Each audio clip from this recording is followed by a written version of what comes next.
Time is not linear. It's 2013 and I'm binging Doctor Who on Netflix. It's 1985-ish and I'm clicking past a man in a brightly colored scarf on PBS. It's 2017 and I'm waiting to hear the announcement of the new Doctor. It's 2006 and I catch a quick glance of a leather-clad figure on BBC America. It's 2025 and I'm podcasting about Doctor Who.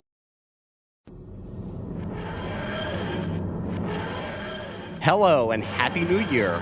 Welcome to the Pop Culture Basement Podcast. My name is Mike Jamison. And with me tonight on this special New Year's edition of the Pop Culture Basement Podcast is returning guest, Melissa Nicholson. Melissa, Happy New Year. How are you today?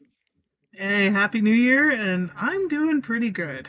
Or should I say fantastic? Or brilliant. I'm not sure Alonso would work, or Geronimo, but, you know. We can make it work somehow. If you guys haven't figured it out yet, or you haven't read the title of the episode, this episode is appropriately timey-wimey because it is my New Year's episode and will be released in 2026 as my first episode of the new year. But we're recording this in early to mid-December of 2025. So happy holidays, happy New Year. Time is a big ball of timey-wiminess. Yes, this episode we are discussing Doctor Who.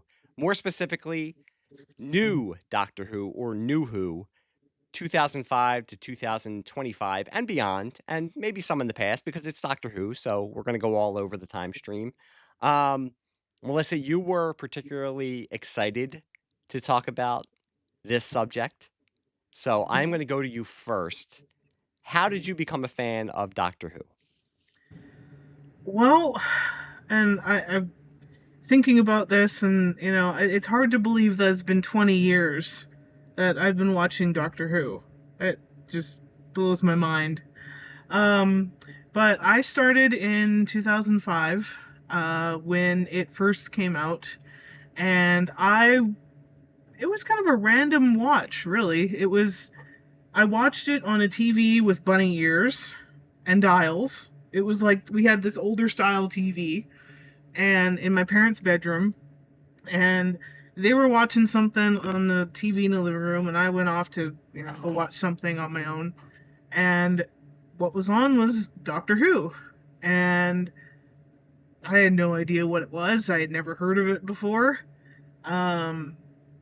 So yeah, it was on CBC, and I watched and enjoyed. Like, it did take me a little bit to sort of, what exactly am I watching? But it was, eventually I caught on and I absolutely enjoyed it. And, little do I know that at that time in 2005, I would become such a fan of Doctor Who, and, get to the point of remembering the littlest of details from the show, right down to the episode numbers, to titles, to just all those random things. And Mom would look at me and wonder, how do you remember all these things? She still scratches her head today. How do you know these? Tell her, people like us, those are the things we remember. I still have to explain to my wife that I cannot help my children with any kind of homework that they have. But I can help them if they need to know something about Star Wars, or if they need to know something about MASH, or something about Doctor Who. I know my lane, and I stay in that lane. So just tell your mom, these are the important things. And Yeah, I'm glad you're for bringing sure. up that you know episode numbers, that you know the minutia, because for this podcast, I rewatched a lot of Doctor Who episodes, and I found that some of the episodes, and we will get into it with some of my more favored doctors, I might say, I remembered more than some of the other episodes. So I'm Yeah. always glad when I have an expert on, and you're the expert on Doctor Who. No pressure at Yeah, all. I No mean, pressure. I mean, it's 20 years, you're bound to remember something. You know? But yeah, it was. I watched it um, all the seasons up to season 5 on CBC because they would have it. They had the I guess the licensing or whatever for to show it on CBC, and I would record it on VHS, and it would get constant replays. And sometimes if I wasn't going to be home or something, well, I'd make sure I'd record that episode and then watch it later. And I love the invention of DVDs because we had bunny ears for the longest time, and it was during that time that I was watching Doctor Who, and sometimes the clarity wasn't that clear. So when DVDs came around, it was like, whoa. I can actually see clearly what's going on. This is the stuff that I was missing. Yeah. But yeah, Doctor Who has always been around for me. Like there isn't one time where I'm not thinking of Doctor Who, referring to it. Like there was a time in high school where in philosophy class, and we had to talk about like an ethical issue, and I couldn't really think of anything that I had personally experienced, but I immediately went to Doctor Who and 11 dealing with Starship UK. And does he, harm people, or does he harm the star whale? Right? Like that sort of issue of what do I do? And so I wrote all about that, and thankfully, like the my philosophy teacher, he was a Whovian as well, so he totally understood it.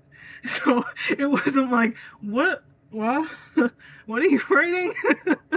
They fully understood what I was talking about and actually really liked that. I'm joking about talking to my wife about helping my kids with homework, but it is great that the entertainment that you like, when it can also affect your life in that way and affect the Mhm. way that you look at life.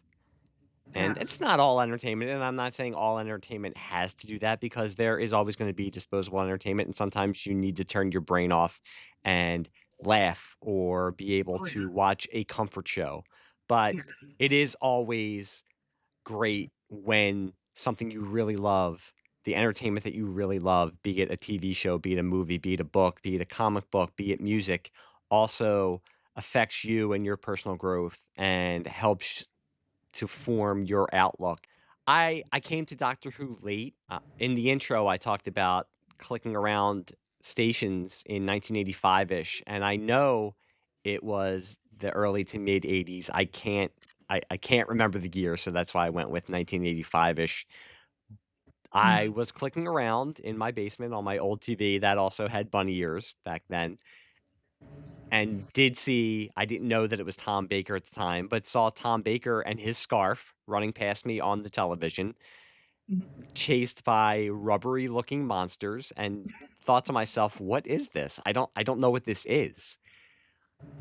Cut to 2006, and I read Ain't It Cool News, and I'm online, and I read superhero hype, and I'm in bookstores and see Starlog and other magazines. So I kind of know that Doctor Who has been rebooted, but I haven't watched it. And I was at my then girlfriend, now wife's house, and I think it was Christmas Day, and was flicking around the channels. And I must have seen, it must have been a David Tennant special that was on BBC America, or this may be a total Mandela effect, but I'm pretty sure that I saw it must have been the first Tennant or second Tennant special on BBC America. It wasn't until 2013 and my brother telling me that I really needed to watch Doctor Who that I finally sat down. It was on Netflix then. The whole Mm. series, all the new series was on Netflix. And Yeah. I just talk this is going to be tonal whiplash. I had just finished binging Breaking Bad and was looking Ooh. for a show. Yes. I was looking for a show to watch. Mhm. So of course I went right to Doctor Who. Why not? Breaking Bad to Doctor Who. Isn't that what everybody follows Breaking Bad up with? Yeah. So I saw that it was on Netflix, and I saw that all the seasons up to that point were on Netflix, and started binging it. And it was also, my wife was pregnant with my daughter, so I knew I had a certain cutoff point where I had to finish it. And in my head, thought, okay, you already have one young child, who my son was 2 at the time. You're going to have another. You're going to have another young child in the house that's going to be an infant. You need to watch this now because you're not going to have any time after this. And I Yeah. made it. I think my binge coincided with the 50th anniversary special, and by that time, I was hooked. And I was lucky because I could binge it. I didn't have to watch it week to week. But I also was lucky because I had the advantage of the internet, much like you just said that you can watch Doctor Who and you'll know episode numbers and you'll know the minutia and you'll know little bits and pieces of trivia. While I was watching it, one of the things that I really got into, I just talked about this on an episode that I just released about Transformers. I am a continuity nerd. I love continuity. It must be the comic book fan in me. Mm. And Doctor Who, if you're going to get into Doctor Who, that is the ultimate in continuity, sometimes to its detriment. And I'll talk about that later also. But I knew there were all these hidden little Easter eggs that they would drop in about his past incarnations and past episodes and past story arcs. So when I would watch an episode, immediately after I would get done watching the episode, I would go to Wikipedia, look up the episode I just watched, read the synopsis, but they would always have a section in Wikipedia of callbacks to previous doctors or callbacks to storylines. So I knew what they were talking about and what they were connecting to. And it got me into the larger world of Doctor Who. Now, I will say I never went back and watched Doctor Who from the beginning. I've kind of cherry picked different episodes from some of the past doctors, and especially Tom Baker, I think is the easiest for. I wouldn't say I'm a casual fan, but I'm not a super fan like some people. So if you're gonna go back and watch some of the past Doctors, I think Baker is the easiest to watch if you got into Doctor Who with New Who, much like I did. And my Doctor Who fandom has waxed and waned over the years, and we'll talk about that also.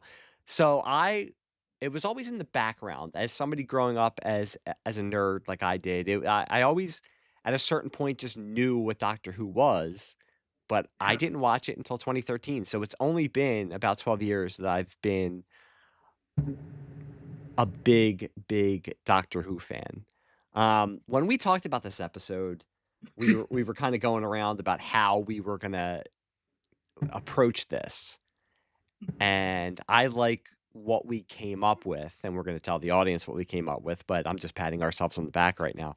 Instead of just an overview of every doctor or an overview of the series, Melissa and I decided we would exchange favorite episodes, lists of favorite episodes, and then we would go and watch those episodes, and then we would talk about them and obviously use those as jumping off points for a broader discussion. I was excited to go back because, like I said, there were some episodes and some doctors I remembered more clearly. And then there was just stuff that I had totally forgotten. We were watching these all at different times and different episodes. So I kind of had to catch up with what was going on. But luckily, I have you on. So you're going to take my hand. I will be your companion.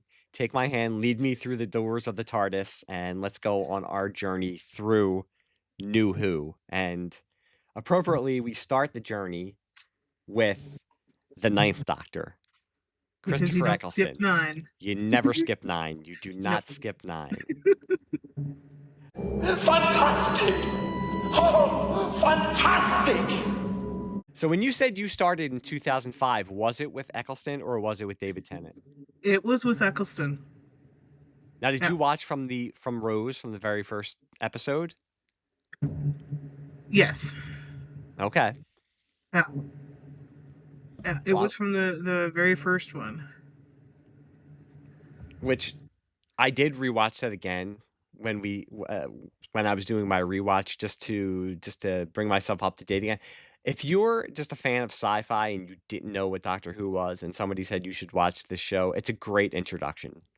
Mhm. It's a great introduction. It puts you right into the action. Although, and I was gonna bring this up later, but I think I'll bring it up now. I'm currently watching Buffy with my daughter, who is 11, and we're on season 7, so we're almost done. Mm. And she loves it. I've listened to the Once More with Feeling soundtrack more times than I can count over the past 2 months since we've watched that episode. And I love it. I'm glad that she is into it, but it's starting to drive me nuts. But we're almost done, and she has said to me, "Well, I want to watch the movie," which I'll grind through it, and then she wants to watch Angel, which I will be interested to do because I haven't rewatched Angel in a long time. But when I was doing my Who rewatch, watching the 11th hour, I thought to myself, if I was going to introduce my daughter, who is 11, and she's not a big sci-fi person other than watching Buffy, which is sci-fi horror, it's an amalgamation of a lot of things. But if I wanted to get her into Doctor Who, I thought that introducing her to the 11th hour first would be an easier introduction for her.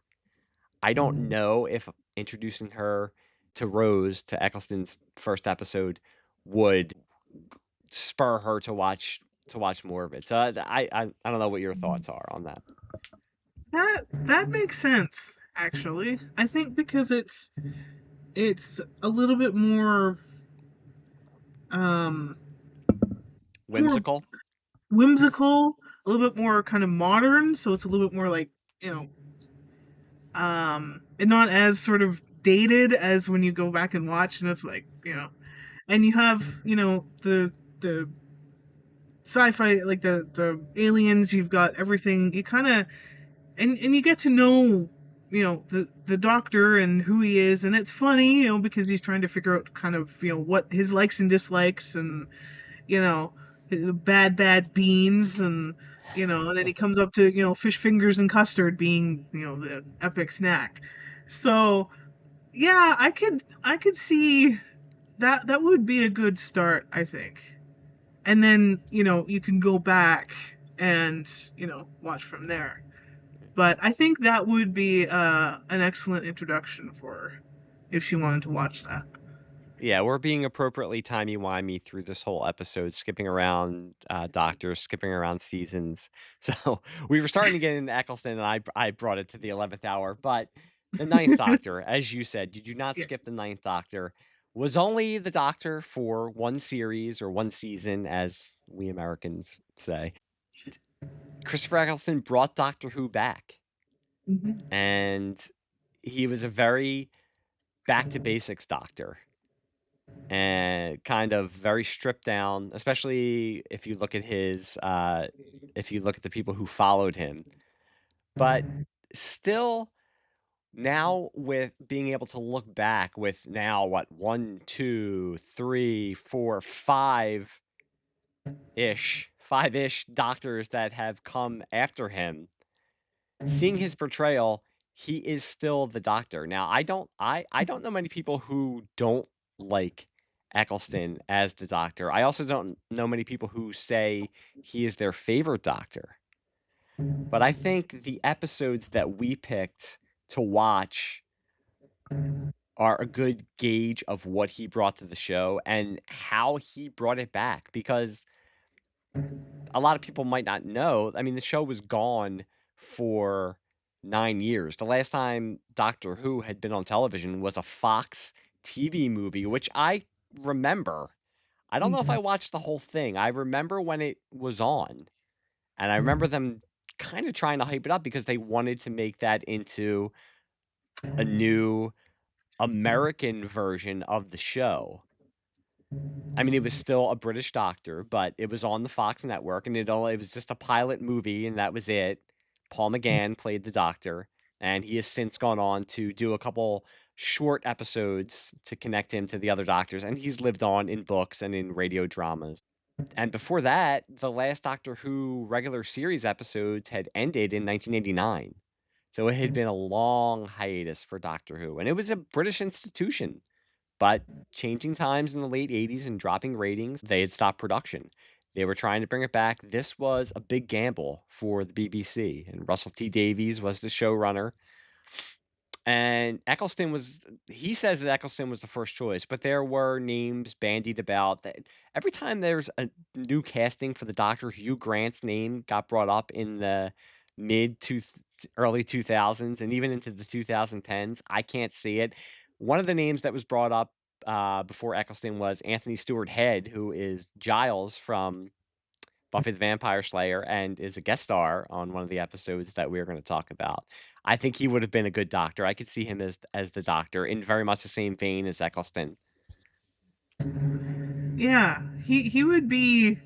I can totally see it. He would be a little bit, I think, maybe a little bit professor-like, kind of like Mhm. how like Giles is, but maybe a little bit like if he were to maybe a little bit quirkier, maybe.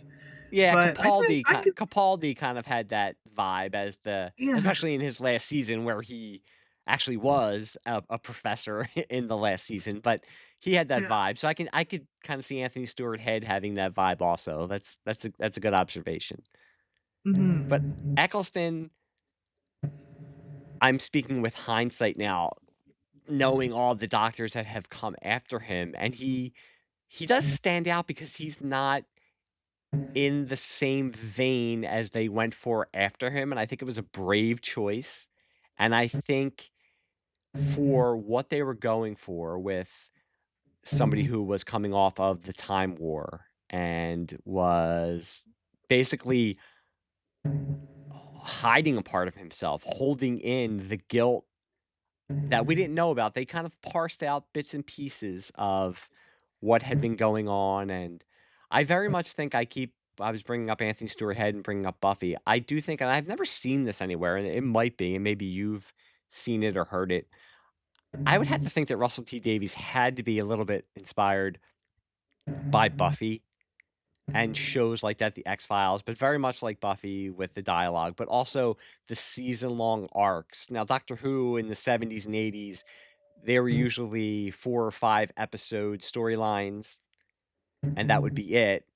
Yeah. But for New Who, it was standalone episodes or 1 or 2 parters, but there was always an overarching storyline that was going on in the background of the season that would lead up to the season finale. And I would have Mhm. to think that Russell T Davies was at least inspired by Buffy a little bit. Yeah. I could see it. Just that little bit, especially like what you said, like the dialogue and everything. Yeah, I would be surprised if not, or like what inspired him. It would be interesting to know, but I would think just that little bit of like your Buffy and your X-Files like that, Mhm. you know, um, and yeah, they did change. They kind of kept the same like formula, but also changed it to have like your standalones and your two-parters, and not just have like the older series, just the ongoing story, and that was your season, and it was like 6 episodes or something. Like it was only the few episodes long, and then it would be the next season. So And we can't talk about 9 without talking about his companion, Rose, Billie Piper. yes. And I do think that was also, first of all, she was a former pop star. Now, I didn't know who she was when I started watching in 2013. Mhm. It was it was also way past when she had first come upon the scene. So I only knew her as a Doctor Who actress. I didn't know her as a pop star, but it was a big thing when she was cast. And some didn't know it was her first big acting gig. So nobody really knew how this was going to work out. I think it's fair to say that the chemistry between her and Eccleston, and as we will see with David Tennant, was off the charts, and she set the tone for what companions for Doctor Who would be for the new series. And she Mhm. was much less of a damsel in distress and was more independent. acted more as the Doctor's conscience, which some of the other companions have in the past, but I think she was a little bit more outspoken. She was more thoroughly modern than a lot of the Doctor's companions were in the past. And I just think she set the mold basically for what companions were going to be in this new iteration of Doctor Who. Hmm. And I think, yeah, she definitely set that. And I think she really, brought out, I think they were sort of like, Rose and the Doctor were sort of in that same spot, I think, of like she's going through the mundane life of getting up, going to work, like the same thing sort of every day, and he's coming off the time war and everything and traveling alone. And I think the two of them finally meeting, they both like brought themselves out of that mundane, and really she brought him out of his shell, I think, and really made him grow a lot. But I think he needed somebody because he was just on his own for so long. And then yeah, I think they both work so well together. The addition of Rose's family and her boyfriend, bringing up Buffy as I just did, I think you see a lot of the Buffy influence with Jackie Tyler, with Mickey. I think that was a great addition. The comic relief that both of them provided and their relationship, and seeing them bounce off the Doctor and seeing how Rose they see how Rose has changed, but we can also, as an audience, see how she changes and grows in her interactions with her mother and her boyfriend as the season progresses and as her time with the Doctor progresses. And I think that was a brilliant idea to bring in a larger supporting cast and not just have it be the Doctor and the companion. Have him be able to play off of her family and see the effects of traveling with him. Yeah, I really like that it wasn't just you know she's running into the TARDIS and that's it, like they're off and doing their thing. That they brought it back to having the boyfriend and the mom involved. And like when, it's been what was it, 12 months since Jackie had seen Rose and was wondering, had all the missing signs up and like worrying about her, like where has she been? And then finding out what she has been doing after a little bit, because she wasn't, Rose wasn't gonna, tell her. But you know, but then having that dynamic grow was really cool. I like that. It just added that little bit more, few more layers than just cookie cutter, copy paste kind of plain thing, right? So yeah, it was fun when you got Jackie and Mickey involved in it. Well, we've been talking in generalities about Nine and Nine's time as the Doctor, but I wanted to get down to the list that we made of our favorite episodes featuring the Ninth Doctor. So I'm going to read yours first because you are the guest, and that would be the nice thing to do. You had picked Father's Day, The Empty Child, and The Doctor Dances, and I had picked for Nine Dalek, Bad Wolf, and The Parting of the Ways. And I had written down also maybe mention Rose, which I did already. So I'm glad that 2 months ago me had also had Rose on the mind. Um, and I think a lot of ours were if you hadn't picked some of the episodes you picked, I would have picked them. And Yeah. I think they kind of back up what we were just talking about. We could talk about in Father's Day, the whole plot revolves around, and it's an interesting concept because the plot revolves around Rose telling the Doctor, "I wanna go back to the day that my father died." Her father died when she was very young, and it's not going to a space station at the end of time. It's not going to an alien world. It's not going to some famous historical event. She just wants to go and see her father because she didn't know her father. And that br and it bring it just that's something I don't think that not I don't think, I'm pretty sure, 100% sure that Doctor Who in its classic iteration had never explored. And it, of course, leads to time stream craziness and aliens and people dying, because when you're the Doctor, that's what happens when the Doctor's around. People are going to die, aliens are going to show up, or monsters are going to show up, and stuff's going to get crazy. But it also leads to deepening of the interpersonal relationships with Rose and the Doctor, and between Rose and her father. And it gives us more of an insight into Rose as a character. And it gives us insight into the Doctor's character, because he is allowed to get angry at his companion. It's not just flowers and sunshine between both of them.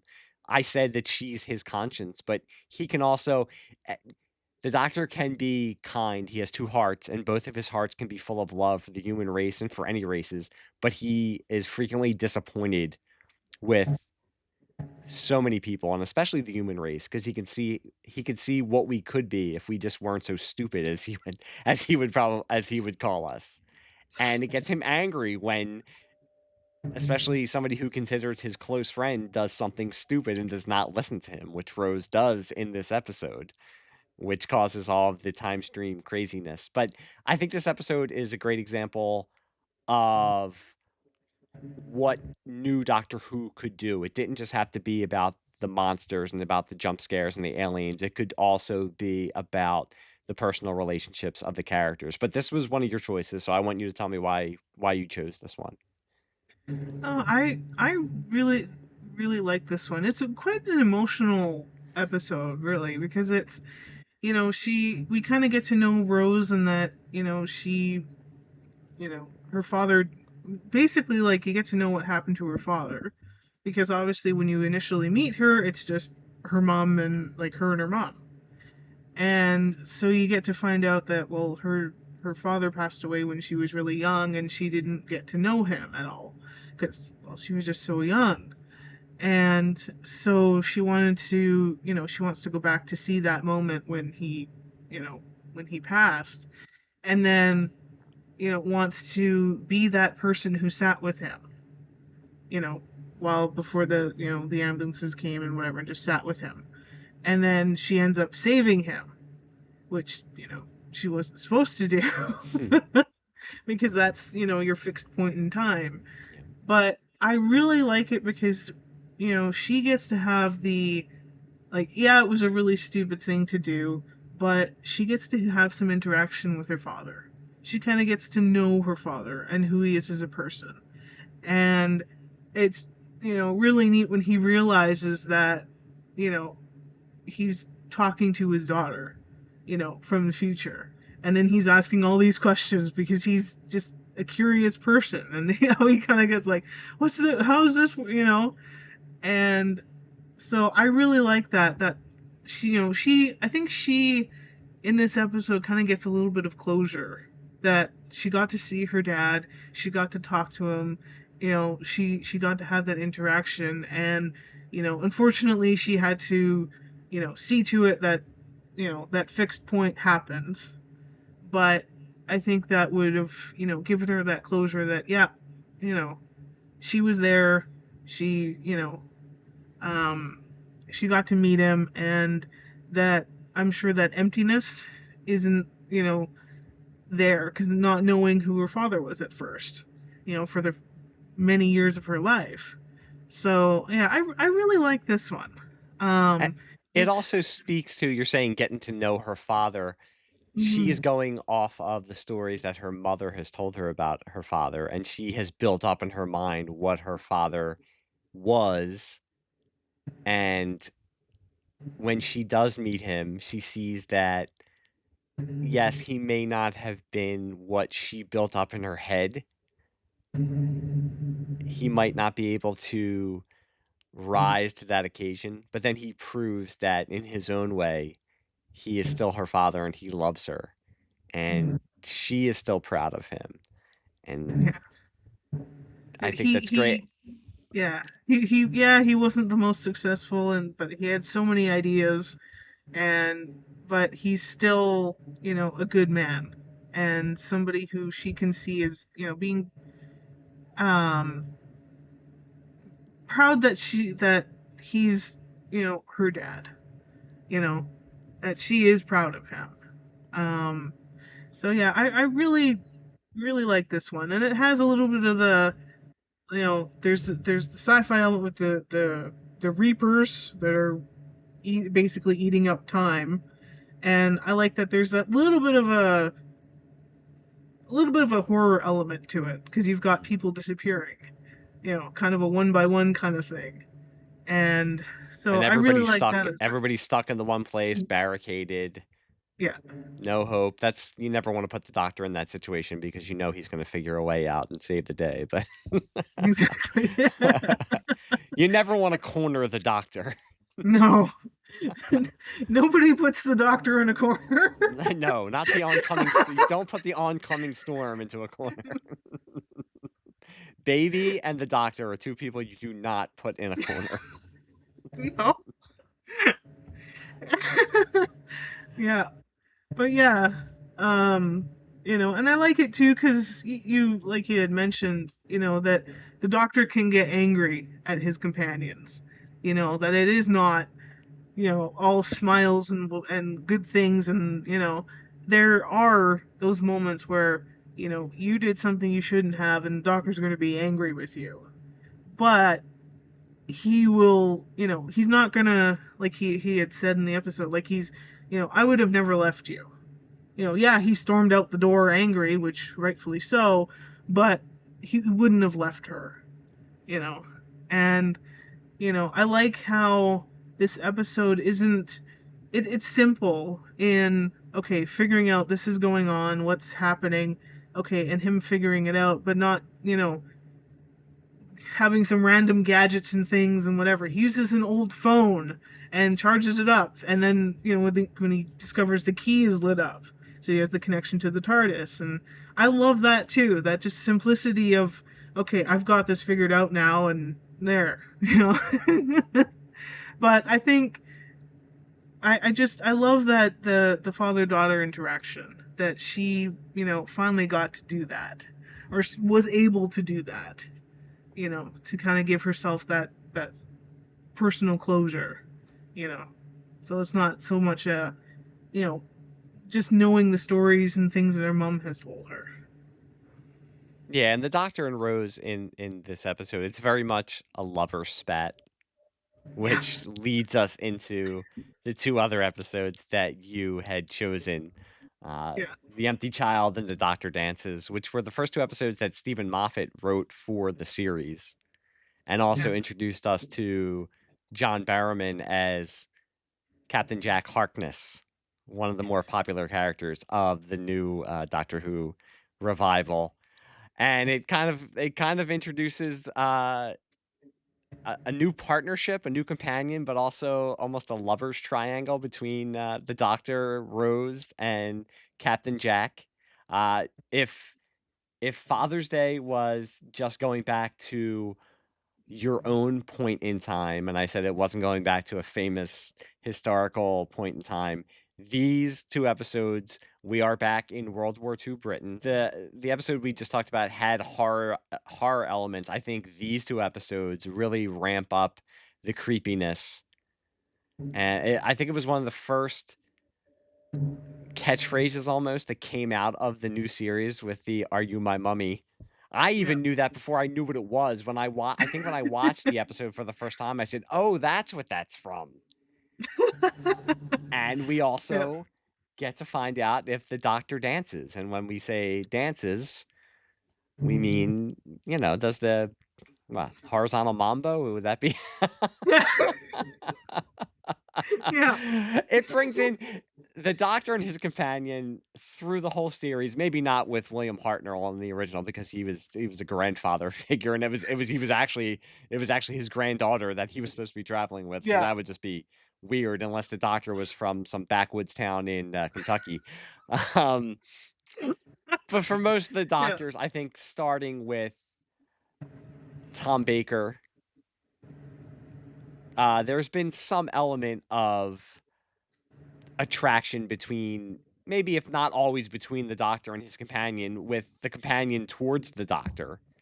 Mm-hmm. But the new series ramped it up, especially with Rose and the Doctor. And these episodes while being very creepy and while introducing a fan favorite character, also pushed to the forefront the flirtatious nature of the Doctor and his companions' relationship in the new series. Mhm. And it also highlighted the banter that I was talking about that I think, especially in the Russell T Davies years. Well, I'm saying that, and as soon as I said it, I'm changing my mind because it was also in the Stephen Moffat years. But maybe that Russell T Davies introduced while they're in danger, you still get the witty banter. So that's why I, as a big Buffy fan, see the connection between Buffy and new Doctor Who. I think these are the two of the more popular episodes of the new series, and especially of Eccleston's run. So, what were your thoughts when you chose these two? These ones they initially seeing them, they creeped me out. You know, you got the gas mask children, and mommy, mommy, mommy, like just that hollow, echoed Yeah, mommy. Stephen Moffat excels in creeping you out. He excels in creeping you out. Are you my mommy? Yeah, and for somebody who like I really wasn't so much into horror movies just yet. Like it wasn't something that I had really watched or got into. I mean, eventually years later, yes, absolutely, but not yet. And so this is sort of my, I think, introduction to having that horror element in an episode, along with like Father's Day, where it kind of has a little bit of that. But this amped it up, where it was very much, you know, it's scary, because you've got the war on, which is dark and scary, and then you have these children who are and adults, as we come to find out, are they're just empty, and you touch them, you turn into them, and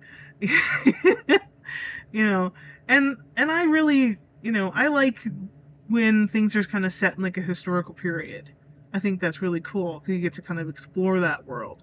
So to have like sci-fi and history intertwined together was really cool.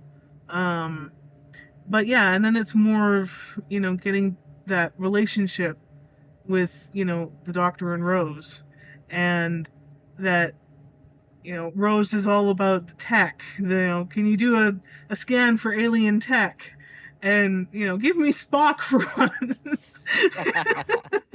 I like that, and that's another again, I keep bringing up Buffy, but I don't think it's very almost referential that they're bringing in the pop culture references. I don't think in the older series they would have dropped a Spock reference.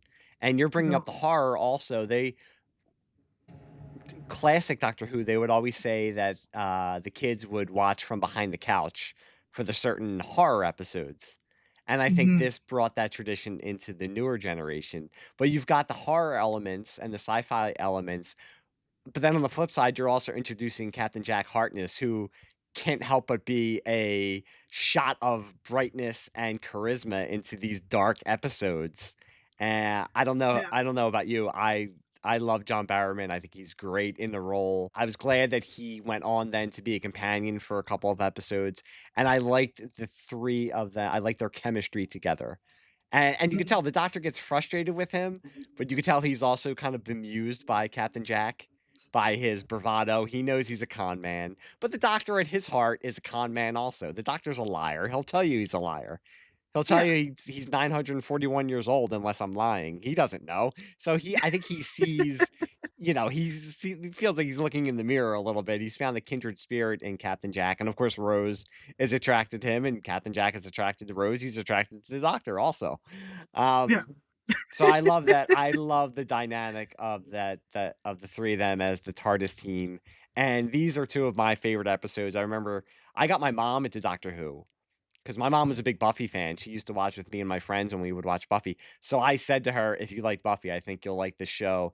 And she really really got into it. And these were two of the first episodes I showed her just to get her into the show. And I think we talked about, if you're going to introduce somebody to Doctor Who, if you didn't do something like the 11th Hour or Rose, showing them these two episodes would be a really good introduction to the series and what it's all about, and to Nine as his run as the Doctor. Yeah, for sure. And I like the it's not so they're trying to find the bomb that was dropped, but there's the story of the mother who is pretending to be a sister of the kid, that, oh, my brother died, she's hiding that fact. But I like that too, where she's keeping all these orphans safe and making sure feeding them and everything like that. And I really like that storyline as well within the episode. Is she's helping these children to be safe, to be fed, and but then she's also running away from her son, which we find out later. And so yeah, I like that too. And then I love the interactions when they Rose and Jack catch up with the Doctor, and Mr. Spock. Nice to meet you, Mr. Spock. Spock, well, you don't have a name. If "Are you my mummy" was one of the catchphrases that was born out of this episode, the very end, "Everybody lives, Rose, everybody lives, just this once, everybody lives," Everybody is lives. another one that fans of Doctor Who hold dear to their heart, and something I love, just the emotion, and it's very much an insight into Nine's character as that as the Doctor who has regenerated from the War Doctor. We didn't know then, but is the first Doctor after the Time War, who has seen so much death, and even just before that, as his other incarnations, has seen so many people around him die while he's trying to save them. You could tell his desire, just as he says, just this once, everybody lives. I don't want to see any more people die, and if I can stop it, I'm going to stop it. Everybody lives, Rose. Just this once. Everybody lives. And it gives you insight into what kind of hero he is and what kind of character he is. Yeah, he's always has these decisions that he comes upon of, okay, what who do I save first? And in this one, he gets to save everybody once they figure out what is causing this, and that it can be fixed and patched as but yeah, it kind of solidified him and who he was, that this is he'd rather be able to save everybody than not be able to. I think it cemented him on who his incarnation of the Doctor was. That after coming from the Time War and seeing all that death and destruction, and probably very much carrying that trauma, and to be able to how excited he gets that he gets to save everybody is incredible. And I think that was healing for him. I think so too, because you'll see in a later episode that one of the ones that I had picked, that when he says to a Dalek, "I choose to be a coward every time," because he's tired of being the one who has to decide who lives and who dies, and he's tired of being the one who knows that he has to decide that he's going to have to wipe swaths of people out. Yeah, they might be horrible creatures, but it wears on you after a while that's why he has the name the Oncoming Storm. Yeah. Because he has done this for a long time. And I think, yes, those two episodes are very important in his development and him moving on a little bit, because I don't think he ever fully moves on, but starting to move on from the trauma that he has seen and all the death and destruction that his previous incarnation right before him had seen. And we'll find out more about that later. That was still, as we were watching it, something that was hinted at, but we didn't know exactly what he had seen, because they were doling out bits and pieces. But with all this, the horror and the darkness, there's also that underlining storyline of the Doctor dances and Rose starting to Rose. I think the Doctor in these episodes, I think he's jealous of Captain Jack. He never comes out and says it, but I think you could tell that he sees how Rose is reacting to Captain Jack, and he's jealous, and that's why Yes.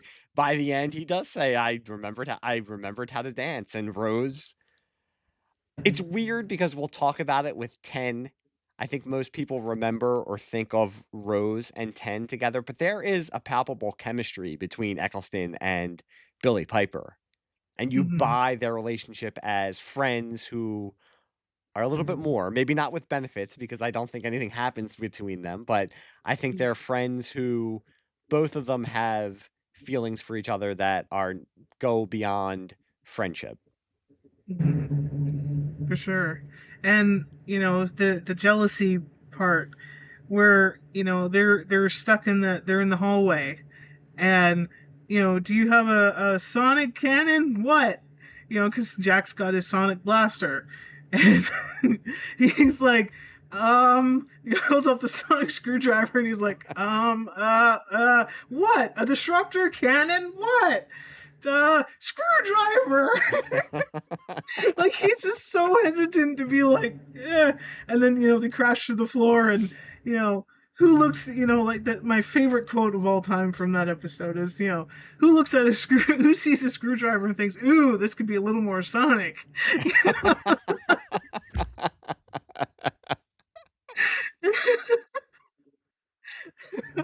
He's like, ever had a long night? Ever had a lot of cabinets to put up?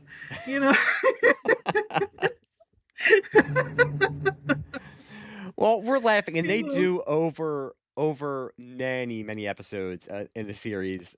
There will be characters who interact with the Doctor and make fun of him for having a sonic screwdriver. It goes back to his character and being, at his heart, somebody who is a man of peace. He is not somebody, he says in different iterations of his character and different episodes, he will say, I don't like guns. Now, you will see him brandishing guns sometimes, and every time he changes, let's say, there are aspects of him that changes, much like Tennant says when he in the Christmas Invasion, that's the man I am now. He has to figure out what kind of man he is. So I will say, at heart, he is a man of peace, but the War Doctor is the War Doctor for a reason.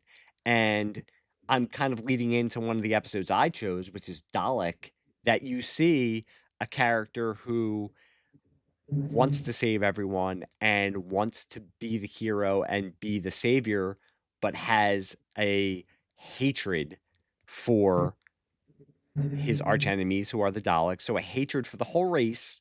And this whole episode spends it angry and screaming and wanting to kill this Dalek. And that is not the way you usually see the Doctor. And I will say, I was a new fan, so I had not been fed up with the Daleks like some fans had been. Reading about it and also now watching over 10 years of Doctor Who, I understand why fans get tired of the Daleks. And it is my opinion that in stories with a single Dalek or only a few Daleks, like this one and Into the Dalek that Capaldi did, I think the Daleks are scarier when they are lesser in number and when they are in large groups. I think they're less scary, and they kind of lean more into parody sometimes because of the way they are, and it's a fine line with the Daleks, with the exterminate, exterminate. I've had my son sitting upstairs playing video games and hears me watching Doctor Who, and he's like, "What is that? Why is somebody going next?" And if you're not a fan, yes, you can listen to that and see that and hear it and say, "Why are they afraid of these rolling tin cans? What's going on?" But I think in this episode, in Dalek, you understand why the Doctor is, why he feels the way he does. And I think that you see also by the end of the episode that single Dalek is taking out swaths of people. And to me, I just always get more out of the Dalek stories with, I think less is more with the Daleks. I don't know how you feel about that. I agree, because you get that little bit more meaningful and deeper interaction with just, a single Dalek than you do with the whole army of them, because they're all just, it becomes a little bit chaotic when it's all of them at once. Which, I mean, that's just kind of, I think, who they are. They're just, angry little tin cans. But they can, they can But get upstairs as they show in this episode. yeah, thinking That that, is great that they're running up the steps and say, "Oh, there's stairs. There's no way they can get up here." And they there's start to to levitate up the hover. stairs I like, was like, "Uh-oh." oh no. But yeah, I like those, that interaction when it is just that lone Dalek, and that interaction, that he can, the Doctor can just look them square in the eye stalk and just, tell it kind of how it is. I do And enjoy every time that they will identify that the Doctor is there, and the doctor is present, must exterminate. I do think this story is a good story showing the juxtaposition of humanity in Rose being the one who has to appeal to the Doctor and also has to appeal to the Dalek, and she is basically the one who saves them. And then the billionaire who just wants to collect items from space and wants to experiment on alien races and on alien technology, and then, of course, leads to his downfall and leads to the people under his employ being killed by the Dalek. But there was also something in this episode with the Dalek looking at the Doctor and saying, you would make a good Dalek," that runs through the series and is then repeated to another different Doctor years down the line. And I think it's something that sticks with the Doctor. And it shows that through it all, they're not that much different sometimes. And mhm, as much as Eccleston's Doctor could be funny and could be whimsical and could be caring, I think he brought the intensity also, and he really shows it in this episode. And I think it was a good way to reintroduce the threat of the Daleks back into the Doctor Who mythology for a new generation. Although it mhm, started now it has a little bit of human DNA, and you have to keep on messing with the Daleks and what's going on with the Daleks. And that is one thing, rewatching these, I realized how long it had been since I had watched a lot of these episodes. So the mythology had become so foggy in my mind that I had to say, now which iteration of the Daleks is this again? And when did they come back? And didn't he destroy and how? And it's like, you know what? I'm just going to enjoy myself. It doesn't matter. But I like how the Daleks were brought back. Like, it wasn't, just the immediate, like, encountering the whole army and having to deal with them. Like, they're attacking something or whatever, and the Doctor's trying to stop them. It was the Dalek is being experimented on and tortured, and, the Doctor recognizes it as enemy. But I like in the episode too how they manage to kind of, you feel like empathetic towards the Dalek. You feel sorry for it because it's been through, all these experiments and things. And, once it starts doing its thing, going on the, chaotic rampage, and it's like, well, I don't feel sorry for you anymore. Never But mind. never mind, forget that. But I like that it was, you felt that Yeah, much like empathy the for them. episode, they humanized the Dalek a little bit. Yeah, And that yeah, makes you, as you just said, then it makes you hate it a little bit more when it does eventually turn murderous, because you're starting to empathize with this character. And then it just goes on a murderous rampage, and you say to yourself, why did I feel bad for this horrible thing that's killing all of these people? yeah. And we're talking about how we love a nice Dalek story that has maybe a lone Dalek or just a few Dalek as as the antagonists, and then I move on to Bad Wolf and The Parting of the Ways, which one, I'm always a sucker for a regeneration story that you will see in my choices for a lot of the a lot of the Doctor Who episodes, and two, we move on to the huge armada of Daleks that whose machinations are causing the Doctor problems in these stories. So we go from one nice lone Dalek story to billions and billions, as the 10th Doctor would say, Daleks. I can't do an English through Scottish. I can't do a fake English Scottish accent. But yeah, I'm a sucker for regeneration stories, and it's a shame that Eccleston only stuck around for one series. Reading up on it, there's many different reports that one, he didn't want to be typecast, two, that he had a problem with the working environment that he was in. He soon after he left, he really didn't talk about Doctor Who that much. He famously didn't come back for the 50th anniversary. Over the last few years, he's now started to go to conventions, which he didn't do before, and he's doing audio dramas with Billy Piper. So I think the relationship has thawed a little bit, which is nice. But it's a shame. I would have liked to have seen where they would have taken the Ninth Doctor if he would have gotten another series to develop even more.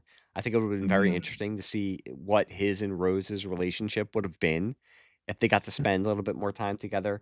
But Bad Wolf and Parting of the Ways, it's the culmination of the season-long storyline, the Bad Wolf storyline that had been going on in the background. So we get answers to all those questions. And we get to see the Doctor regenerate for the first time in the new series. And I don't know what it would have been like watching this live. So, I knew who the next Doctor was going to be because I'm binging it, and I'm already up to Matt Smith by the time that I'm watching all these episodes. But it must have been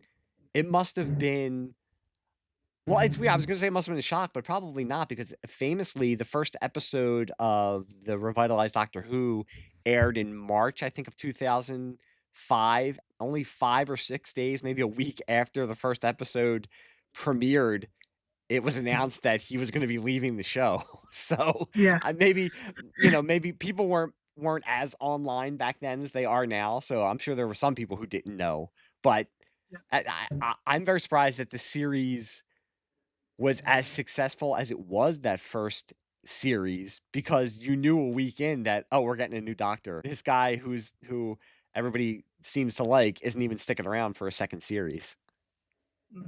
But I think so much of his run was solid.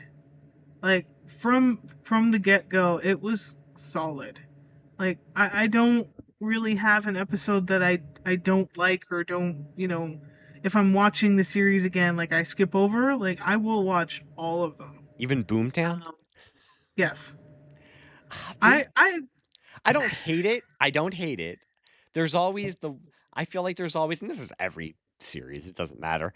There's always the one episode in every season that I'm like, yeah, it's a little silly, but then I also have to tell myself, this is supposed to be for kids.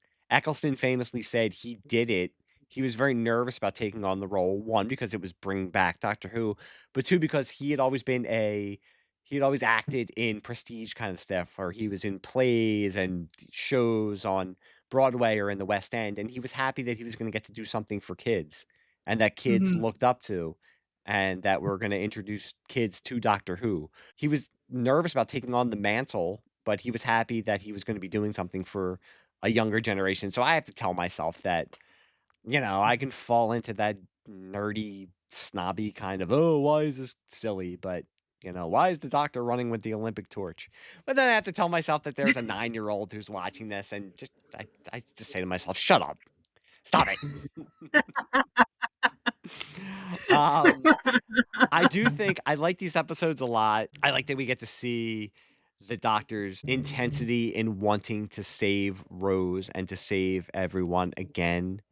But I do think rewatching them now, as you said when we started, especially in the first and second series, I think you can see that it was 20 years ago that these came out. There are a lot of dated references and a lot of dated, and Doctor Who is very good, as much sci-fi is, in using science fiction for parody and also to shine a light on our current culture. And it does that in this episode, but it's the culture of 2005, very, very obviously when you watch the episode. Now, we still have reality shows and game shows, but they were using guest stars also of the time. So I think it ages it a little bit. But at the heart of it is a desperate battle to survive. And it's Jack, Rose, and the Doctor in a no-win situation, which for the Doctor, this is every other Tuesday in some time period that it's a no-win situation. But and in a situation where he knows they're probably not going to make it, or they're going to lose. And sure, there's the MacGuffin of the bad wolf, and you need to find a way for the Daleks to be wiped out. But I do think I like that Russell T Davies had it be Rose who is the one who saves the day, because much of this season, yes, it brought back the Doctor and it brought back Doctor Who, but as we said, it made the companion his co-lead instead of just his sidekick. And she was just as important as he was, and it's proven here. And it's a fitting end to her relationship with Nine, in that he kisses her to take in all the bad wolf energy, and that is the reason why he regenerates. And for newer fans at the time, he explains to her what is going to happen, and I think it's a really nice speech that he gives her and tells her he's going to change, and that he was fantastic, which he was. Yeah. And we don't get the bombastic regeneration that we will get with later Doctors. We just get kind of we just kind of get the head fly back, and then it's David Tennant is standing before us and telling us that we're going to Barcelona. And that new teeth are weird. And still and not ginger. Yeah, not ginger. and I like in Parting of the Ways too that he he's building the device that would eliminate, as he says, every last stinking Dalek. Like, he's angry. Yeah. But in the end, he can't do it, because that's not who he is. And I think that's when he says, is that when he says coward every time? Yeah. Yeah.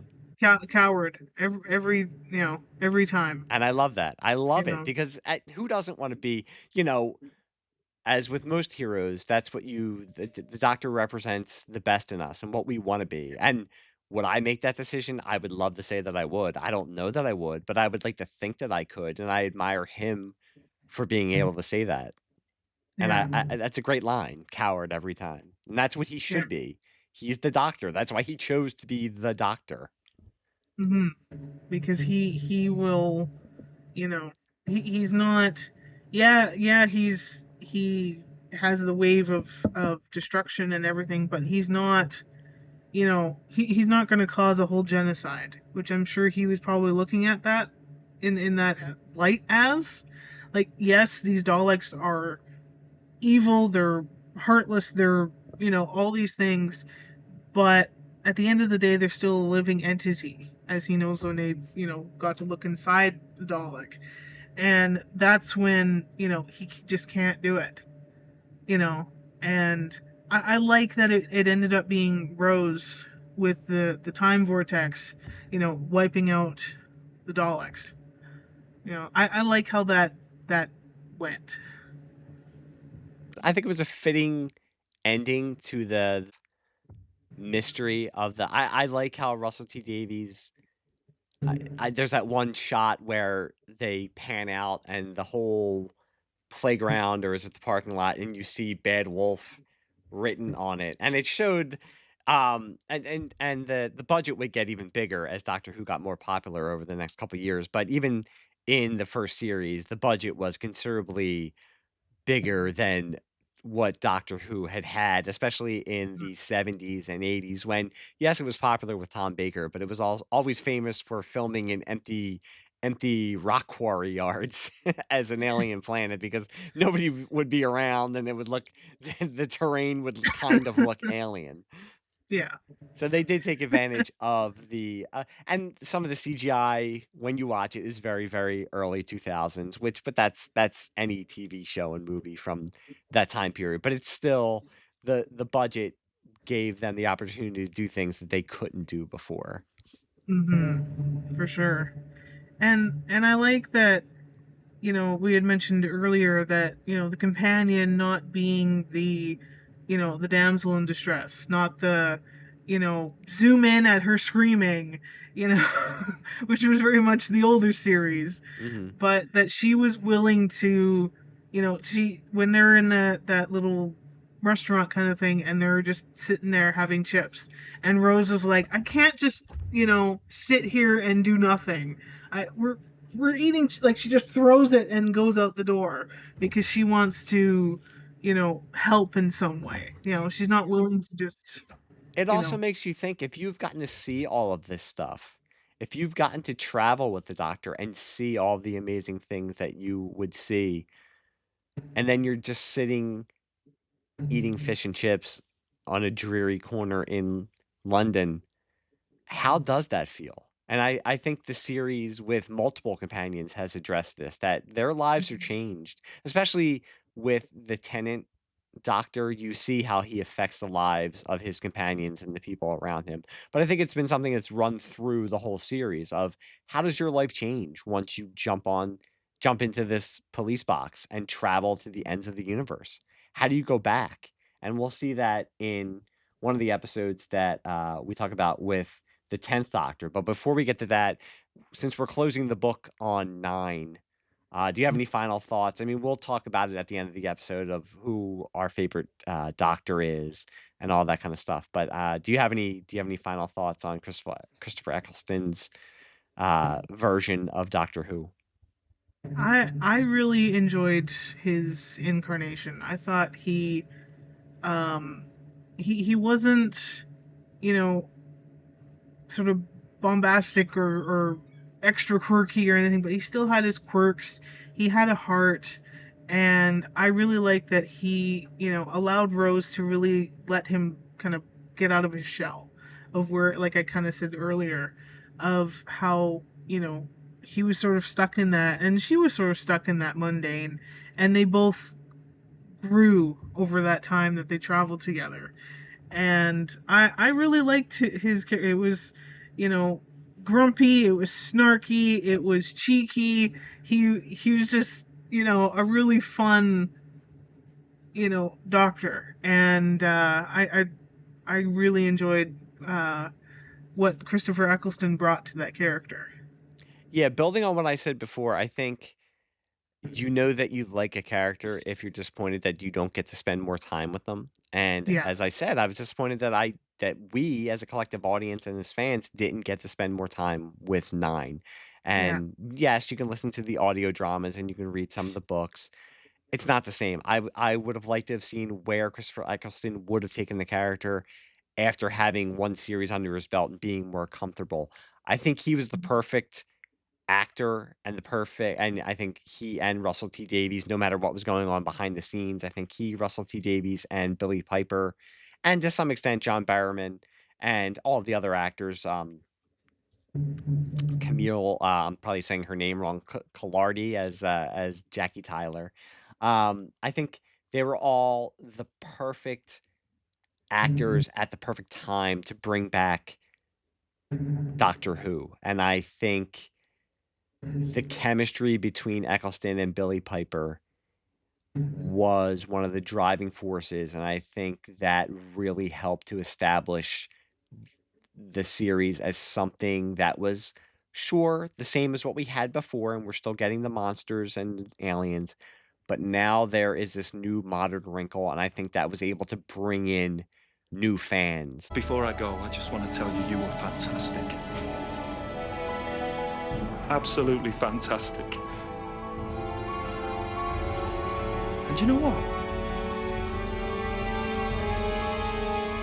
So was I. And when they did have to pick a new Doctor, I do think that they were smart to, one, find somebody who was a fan of the show, and two, I think they were smart to bring in somebody who was young and was also, I love Christopher Eccleston, but I'm gonna say they brought in somebody who was attractive, so you could bring in that other fan group. And hey, listen, Yeah. I will admit it, David Tennant, he's a hell of a good-looking guy. I would love to look like David Tennant. I like that. Allons-y. I should say allons-y more often. Allons-y. Look sharp, Rose Tyler. Allons-y. And then, it'd be really brilliant if I met someone called Alonzo, because then I could say allons-y, Alonzo, every time. But it had to be daunting to know that, okay, we just brought this back, it's successful, now we have to do it again and find somebody else to play him. And I don't know about you, I'm probably not saying anything that hasn't been said by other podcasters and writers and fans, but from the first moment you see Tennant, I think he steps right into it. Well, I will say he and one other, I think they are automatically, as soon as you see them, they are the Doctor. And I think Yeah. Tennant, being a fan, growing up with it, I think helped him. And if Eccleston brought the intensity more to the forefront, he, as I said, Eccleston could be funny and he could be quirky, but I think what you saw from him was that intensity that we saw in Dalek. Tennant was more of the friend, the cuddly teddy bear, who also had that dark side that if you crossed him, you knew that you were in trouble. And I think they established that. It wasn't one of the episodes that we chose for the ones that we picked, but in the Christmas Invasion, it's a very Doctor Light episode because it's a post-regeneration story, so the Doctor is recovering from his regeneration. But that's not bad because you get to see Rose again be the one who steps up, and we also get to see her interaction with Mickey and with her mom. But by the end of the episode, of course, the Doctor has recovered, and now it's time for him to establish himself as a Doctor. And I do always like that one of the last scenes when he just leans to the aide and says, "Doesn't she look tired?" Because he knows that what he can do with just a few words. And as much as he is smiling and laughing, and you're like, "Oh, look, this Doctor is fun. He seems like such a cool, fun guy." But he knows that he can, with just 3 words, bring down someone's whole political career. And as he says throughout the episode, that's the man that I am. Even he says it to the alien. I'll give you one chance. That's the man I am. No second chances. I'm that sort of a man. Yeah. And he, he's got that intensity as well. And, he wanted, it's like, okay, you guys can you run. Just go. And that's what he wanted. And then Torchwood comes along and zaps them out of the sky. And it's like, Yeah. It sort of makes me think of, the world, and if we actually met aliens. I don't think we are ready for that. No, and no. that shows it in that episode, like that reflection of, yeah, this is probably how we would react to something like that. It would just be shoot the damn thing out of the sky because, well, we don't know what it is and we don't understand it, so, let's get rid of it, and, yeah, and then with, just the few words, and, Harriet Jones is wondering, what did he say? What? Yes. Like, totally, because that is not, the Doctor's nature is to, one, want to befriend someone. Yeah. From the beginning, not to harm them and not to attack them, but to try to find a common ground with them. So when they are shot out of the sky, as I mentioned before, he loves the human race, but he will always be disappointed in them because they will always, in some way or another, let him down. And that, to him, is the human race letting him down once again. Instead of coming to them in peace, their first reaction is to shoot them down and treat them like a threat, even if they are. But you don't need to destroy them. The Doctor would prefer to, befriend and negotiate first, not just, shoot from the hip and be gone with them. And I You think know? with Tennant, as much as we brought up Eccleston's intensity, I think it hits a little bit harder sometimes with Tennant because, and we see as the series and as the 10th Doctor progresses, that a lot of it is a facade that he puts on his. He's a friendly person, but he puts on that over the top bubbliness and over the top humor because he is sometimes hiding that dark side. And I think when he does show it and when he does get intense, it hits a little bit harder because that is not who he usually is. Yeah, he's, you know, he's as the coping mechanism. He's being the, smiley, funny guy, being positive, being whatever, and then, but I think for him, it's when the opportunity calls for it, it's like, okay, I'm unleashing my wrath upon you because, you're not, wanting to, befriend or be nice.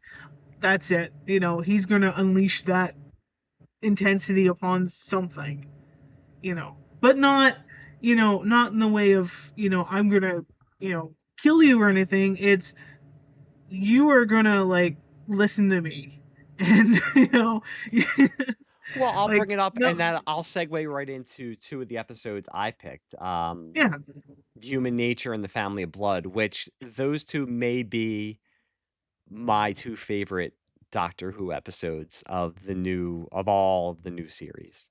Which is mhm, weird because they're, for most of the runtime of both episodes, the Doctor is basically not the Doctor. He's John Smith, and he's living in pre-World War One England, and he's a school teacher.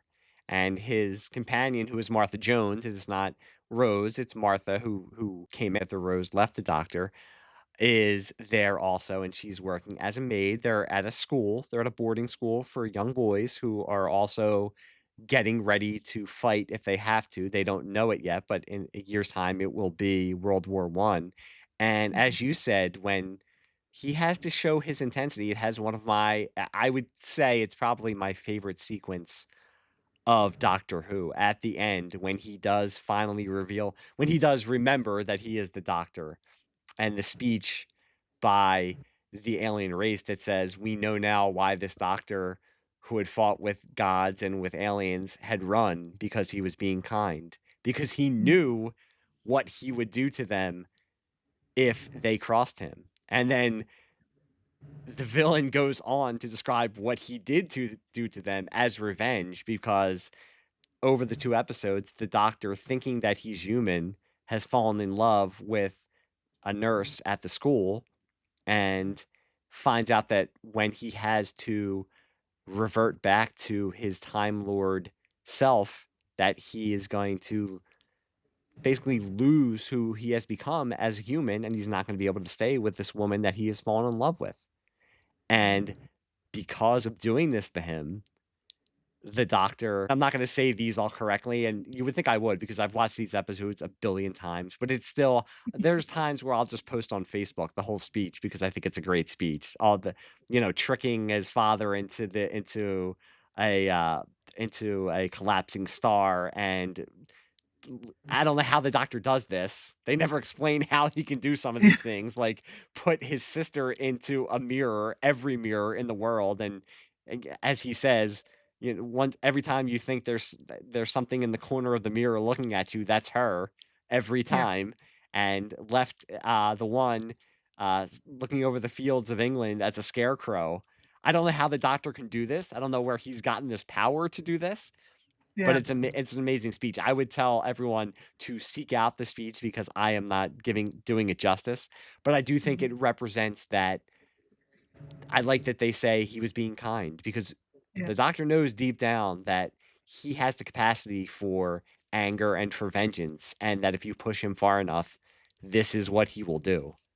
and that, I'm reminded of that and how, we wanted to live forever, Mhm. and so the doctor let us, Doctor made sure and that we did. you Yes. did, yeah, and and all the things that he does, and it's like, I like that, you know, and I do like that the episode really, you know, was focused on the companion and Yes, I like that they went into that they explored what it would be like for Martha. being a person of color that she is, Mhm. and how people then were treated during that Yep. time, Yep. and then that struggle as well And to see of him treat her that way, even as John Smith, he is ostensibly a good man, but he is also a man of that time. And I think it was brave to show that in his human form, he was a man of that time and he would have the attitudes of that time. They're not the right attitudes, but it can make you be disappointed in the doctor and yeah disappointed even in his love interest, who is a good woman. But she has those same ideas because that is what it was like in that time. And it shows you how Martha struggles. It also, and I will bring this up, it carries on the concept of oh, the companion is in love with the doctor. I bought it with Rose and with 9 and 10. After that, with most of the companions and the doctors, it started to wear a little bit thin. And I do hmm like that it was subverted in some of the future doctors, but while I enjoyed Martha as a companion, I think they didn't do her any favors by making her also pine for 10 as much as she did. yeah, like enjoyed Martha for who she was and what she brought, but yeah, I wasn't really a fan of the fact that she was just really wanting the doctor to love her and to be that person for her, and how she kept trying, and how she kind of, you know, maybe get a little bit jealous over it. Yeah, I And, think it was more you natural, know, the relationship yeah, with Rose and the doctor, and I think with Martha, they just tried to rinse, repeat, and I think that maybe they thought this is what now the audience expects, so we yeah, have to do it again, and like you said, it just got, like, it it's just something Martha was a good character, but it made her a little bit unlikable in that the jealousy and the, "Oh, please love me, and love me, love me, love me." And the pining away where it's you're supposed to be friends first and foremost, and if it develops, it develops. And with Rose, yes, it developed, but it's like, okay, Martha, like we get it, we get it. yeah, You fancy him, we get it. yeah. And wasn't there something in one of the episodes where, like, it wasn't me, like it was supposed to be me or something? Like, she kind of makes that sort of offhand comment that, Yes, that, you didn't choose me, and that that's when it sort of, like, she was intent on that, and it did kind of feel a little bit forced, hmm whereas you said, like, the previous was very natural because you bought that chemistry, yeah, you and know especially because it was over two different versions of the Doctor, and yeah, and Rose and Billy Piper had chemistry with both versions, so it was a lot easier to buy that, I think. yeah, I think so, yeah, whereas this was, yeah, very very much a little bit forced, which, I can understand them wanting to try that, like, to try to, okay, that's obvious, that the companion really loves the doctor, but it just, yeah, it didn't come off quite right, and it did get a little bit tiresome of, okay, like, yes, I get the point. We get it. We understand it. Stop, trying to make something that's really not going to happen, unfortunately. Well, I You think they know? addressed it a lot better in one of the other episodes that we chose was School Reunion, which Yeah. brings back probably the most famous companion before Rose, which was Sarah Jane Smith from the Tom Baker and also the John Pertwee, but she's more known as Tom Baker's Tom companion. Baker's. Yeah. And it shows that this is Rose is still his companion at this time, and it shows Rose's jealousy, but also realization that there are other people who have traveled with the Doctor, and he leaves them behind. She wasn't the first. Nope. And she's As probably not going to she be the last. no. And I think she very much realizes that in this episode, and even her once, her and Sarah Jane really talk, and have a laugh about the Doctor and his quirks. That they kind of come to understand that this is, she even had like, do I stay with him? Mm-hmm. There's that question. And it's also, Mickey is with them, and you get to see the return of K9 from the classic series. And Mickey Yes. has the realization, because he's been on the periphery and seeing that Rose is getting closer to the Doctor, and he realizes that in some respects he's the robot dog of the He's of the team, I'm the tin dog. which is a funny realization. And I think Tennant being such a big fan, helps this episode, because I didn't grow up with Elizabeth Sladen and Tom Baker, but I felt the joy that Tennant had in seeing her. He conveys it. It's so great when he sees her and his realization of who it is. And I think Elizabeth Sladen was happy to be back as Sarah Jane Smith. And this was a fun one to research after I was done, to see the history. I didn't know all of that history between Sarah Jane and the Doctor, and her being such a popular companion. So it must have been great for fans to see her come back, but it's done in a great way. Like we're talking about, that it's done to address that, hey, there have been companions before, and sometimes they leave you not where they told you they were going to leave you, and you're walking back you're trying to find a way back to where you live, because they leave you in the wrong place, because the TARDIS has a way of landing at the wrong place, and sometimes at the wrong time. And trying to, it's a revelation for Rose to try to decide, should I stay with him? And it leads to Mickey coming to the realization that, hey, maybe I want my life to broaden a little bit, and I will join you on the TARDIS. And that introduces more problems, because Rose, up until this point, has had the Doctor to herself, and now her boyfriend, who she has been traveling around for a while and hasn't seen that much, is now on the TARDIS with her and the Doctor, who she most obviously has a crush on. And why wouldn't you? That this person is introducing alien worlds to you and bringing you to all of these amazing places, and can offer you adventure and be the swashbuckling hero that you've probably dreamed of. Why would you want to go back to your normal boring life and your normal boring boyfriend when you can have this? For And sure. yeah, I think it was, and it's such a, now knowing more of the history of Doctor Who, it's a fun episode to watch and revisit, because, as I said, just the joy that Tennant is having playing the Doctor, and playing it with the history of the Doctor, and being able to reunite with Sarah Jane is great. And of course, Anthony Stewart Head from Buffy, my beloved Giles, is the villain in this episode. He makes a really cool villain. A lot like most science fiction shows, like Buffy and like Doctor Who, the story and the villains are secondary when you have good relationships, and you have the good relationships between the characters, and so much going on that's kind of like the window dressing to the character interactions. And I think that's what this episode is. Sure, it's about children at a school being harvested for aliens, but that's kind of secondary to what's going on with the Doctor, and with Rose, and with Sarah Jane, and with Mickey. And it's a fun episode. I think it adds a nice, layer and reason why, Sarah Jane is investigating, right? How she comes into the picture.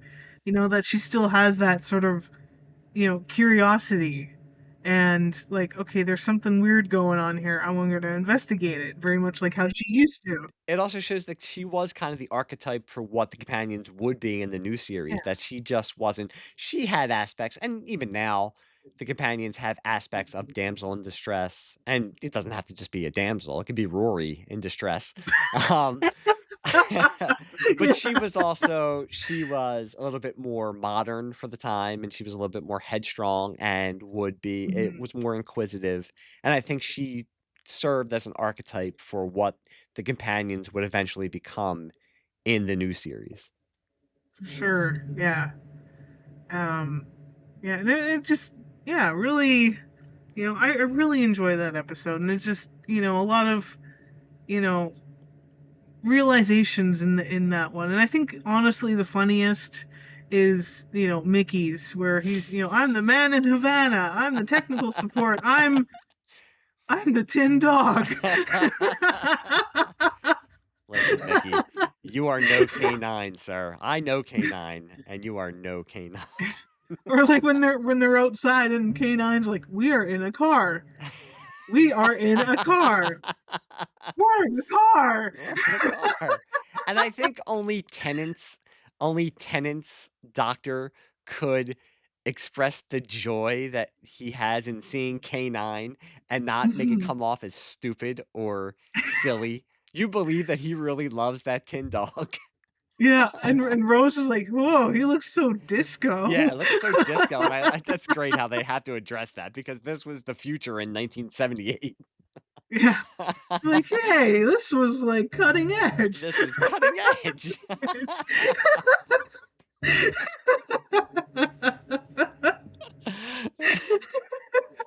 It's almost like she was, you know, like calling him old without actually saying it. This episode does lead into one of the ones that I picked was the girl in the fireplace. It's actually the next episode, so we get to see Mickey and Rose and the doctor all together, and that dynamic of the three of them together. And it's a really, it was smart to make this the episode right after school reunion, because it's the doctor being, in only the way that he can as a time traveler, being in a relationship with someone, and how Rose reacts to that, and how Mickey reacts to how Rose is reacting to that. And it's another Stephen Moffat written episode. It's very, very timey-wimey, and I do like with New Who that they played with the rules, and they played with what you could do with time travel. It wasn't just, oh, we're traveling to Rome in the 5th century. Oh, we're traveling to the far future. They played around with, especially Stephen Moffat, with traveling to different time periods and time not being linear. And we'll talk about that in Blink, which was one of the episodes that you picked also, that you can do so many things with time travel. And in this one, the Doctor has a love story with a character, and it's a love story in bits and pieces, because he keeps visiting her from a magical fireplace, that, as she calls it, at different times of her life. And it also Fireplace Man. Yes, Fireplace Man. I'm the Doctor, and I just snogged Madame de Pompadour. The clockwork aliens are very, very creepy, especially when there's something that might be under your bed. Yeah, and that, you know, she's sitting on the bed and like, okay, there's ticking. Yes. Well, the clock's broken. Okay, okay, look under the bed, and it's like, you know, stay there, and then it's, you know, you hear that a little bit louder, that ticking. It's a screwdriver, and then, you know, it's suddenly standing beside the bed. You know, but he leaps back in, you know, startlement, and, you know, yeah, they're creepy. Just that, I mean, hearing the ticking alone is, you know. Yeah, there's something about a ticking clock that can just freak you out, especially in the dark, or when, you know, or if it's just in a room that you think is empty and you just hear that the ticking of the clock. It's very, very creepy. But we also get to see how Mickey reacts to being on an adventure in the future on a spaceship with the Doctor, and he gets to ask why there's a horse on a spaceship, to which the Doctor replies, "Why is there the 17th century in a spaceship? Come on, Mickey." Yeah. I love when they initially get out of the TARDIS and, oh, I got a spaceship in my first go. One of the things that Russell T Davies and a lot of the writers, they were very self-referential, and that was great. That they, you know, that they knew there were things that people, especially with it's bigger on the inside. You'll get to see that a lot with Capaldi, where it's smaller on the outside. Say like, it's not what I expected. Or like, that's the first time. Yeah. But yeah, the girl in the fireplace, it's just one of those ones. It's something that Moffat that really excels in that fairy tale type of storytelling, but also he's just very good at taking the concept of time travel and proving that it just does not have to be it doesn't have to be from here to here or from the past to the future. It doesn't have to be linear, which we will talk about Mhm. in Blink, which was one of the ones that you brought to the table. And one of the more, I think I knew about Blink somehow. I don't know how these things invade your mind, but I knew about Blink even before I even started watching Doctor Who. And Yeah. to get to create one of the scarier and one of the best creatures of the new series in the Weeping Angels is something that Moffat gets to always has to have in his holster. And the Weeping Angels are, and it's great because Doctor Who as a series has always been looking for ways to not cut corners, but to get the most out of a smaller budget. Now we said they had a bigger budget when they came back, but when you have a foe like the Weeping Angels, they're statues that you don't need to see them move. You just need to have scary faces on them. And I will say, since Blink, I have always looked at statues and at gargoyles now in a different in a different way. Yeah. But it's also a great way to do a Dr. Light episode. And a Dr. Light episode is every season, there's usually 1 or 2 episodes where you don't get a lot of the Doctor. He might appear at the beginning or the end, or you might not have him directly involved in the action. And that's kind of what this is. But Mhm. the writing is so good, and the characters that are introduced in the story are so good that you don't care that we're only seeing the Doctor and Martha on tiny TV screens, on DVDs, and on videotapes. And Mhm. this is the first story with the Weeping Angel, so you're introduced to a new, very scary villain. And I just think this was another one by Moffat that just showed that you can take the concept of time travel and you can do so much more with it. Mhm. Like, why couldn't you, have a random fireplace in, France, you know, like basically these two things in time kind of coming together. Like, why couldn't you have that in these time windows of different periods of that, time?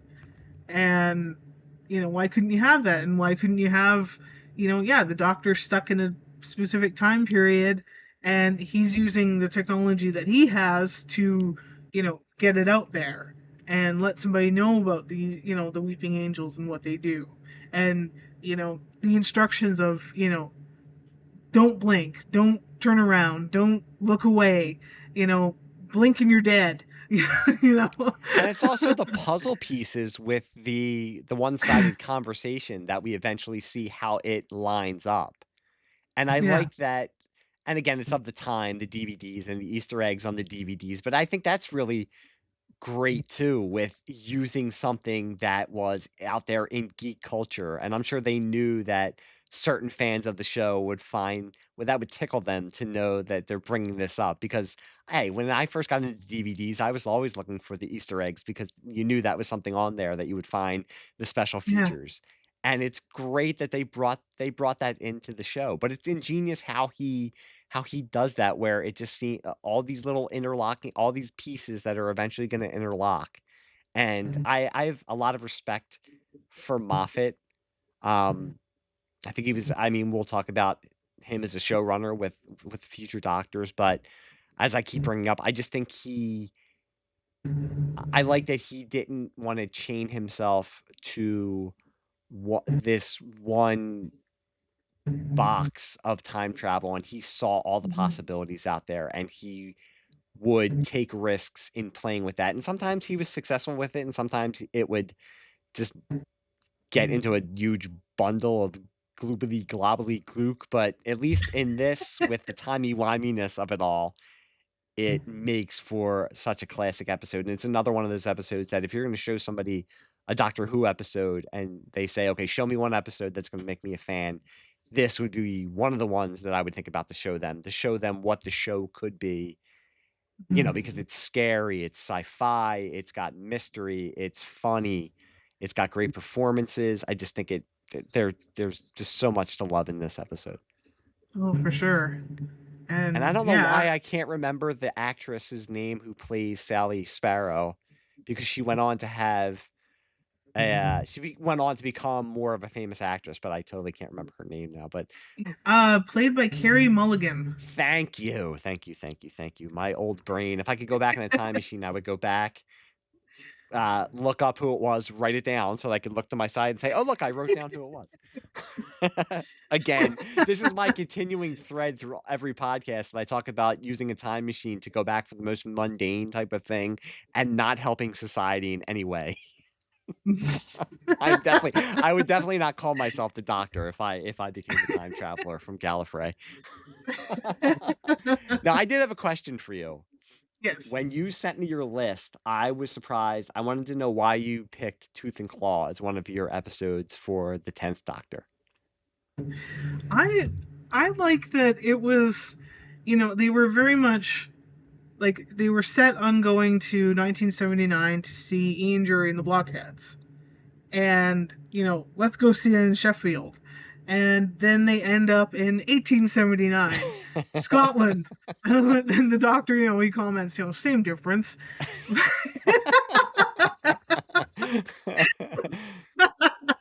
But I like that, they went to this different, unintentionally went to this different time, and then, meeting Queen Victoria and, making the bet of, I can make her say that, we're not amused, What now? And that, can you provide any insight into that? Why is that? Why do they want her to say that? Is that a thing? What is that?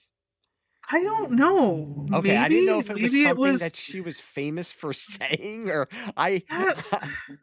it maybe could have been something that maybe she had said, but I'm not 100% certain on that one. Listeners out there, please let me know. Let us know why they wanted her to say, I am not amused. It could have very well just been for, Rose's own amusement or something that, but yeah, I don't know.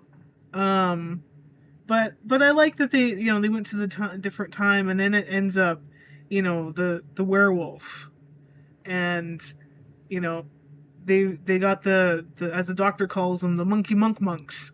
And he gets to do his Scottish accent. Yes. He gets to speak in his native tongue. Yeah.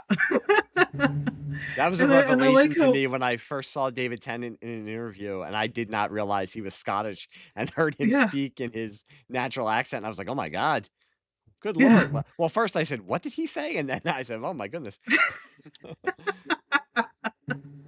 But yeah, and I like how Rose is trying, attempting her best Scottish accent. That we're oot and a boot. Like, really don't. Just don't. And we get to see the formation of Torchwood. Yes. And the origin of Torchwood. Yeah. Which, I'm really glad that got, expanded upon. That it wasn't just sort of, there. Something there. Yeah.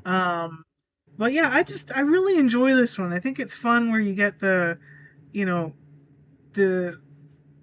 kind of mystical side of things, along with, the monster creature and, that interaction. And, it's very much the standalone sort of, or, well, I mean, there's the connection that there's something of the wolf about you. Mm-hmm. And there's that, that bad wolf. But I know what you mean. It's more of a self-contained episode. And I think it was one that immediately didn't jump to mind when I looked at your list. And then when I watched it, I kind of remembered it. But it's pushed along by the charm and the chemistry of Tennant and Billy Piper. They're very, very good together. And it's pushed along by, again, Tennant just is 100% in the role. He never he never takes an episode off. There is never a time where he is not giving 110% and looking Mm-hmm. like that he is having the time of his life.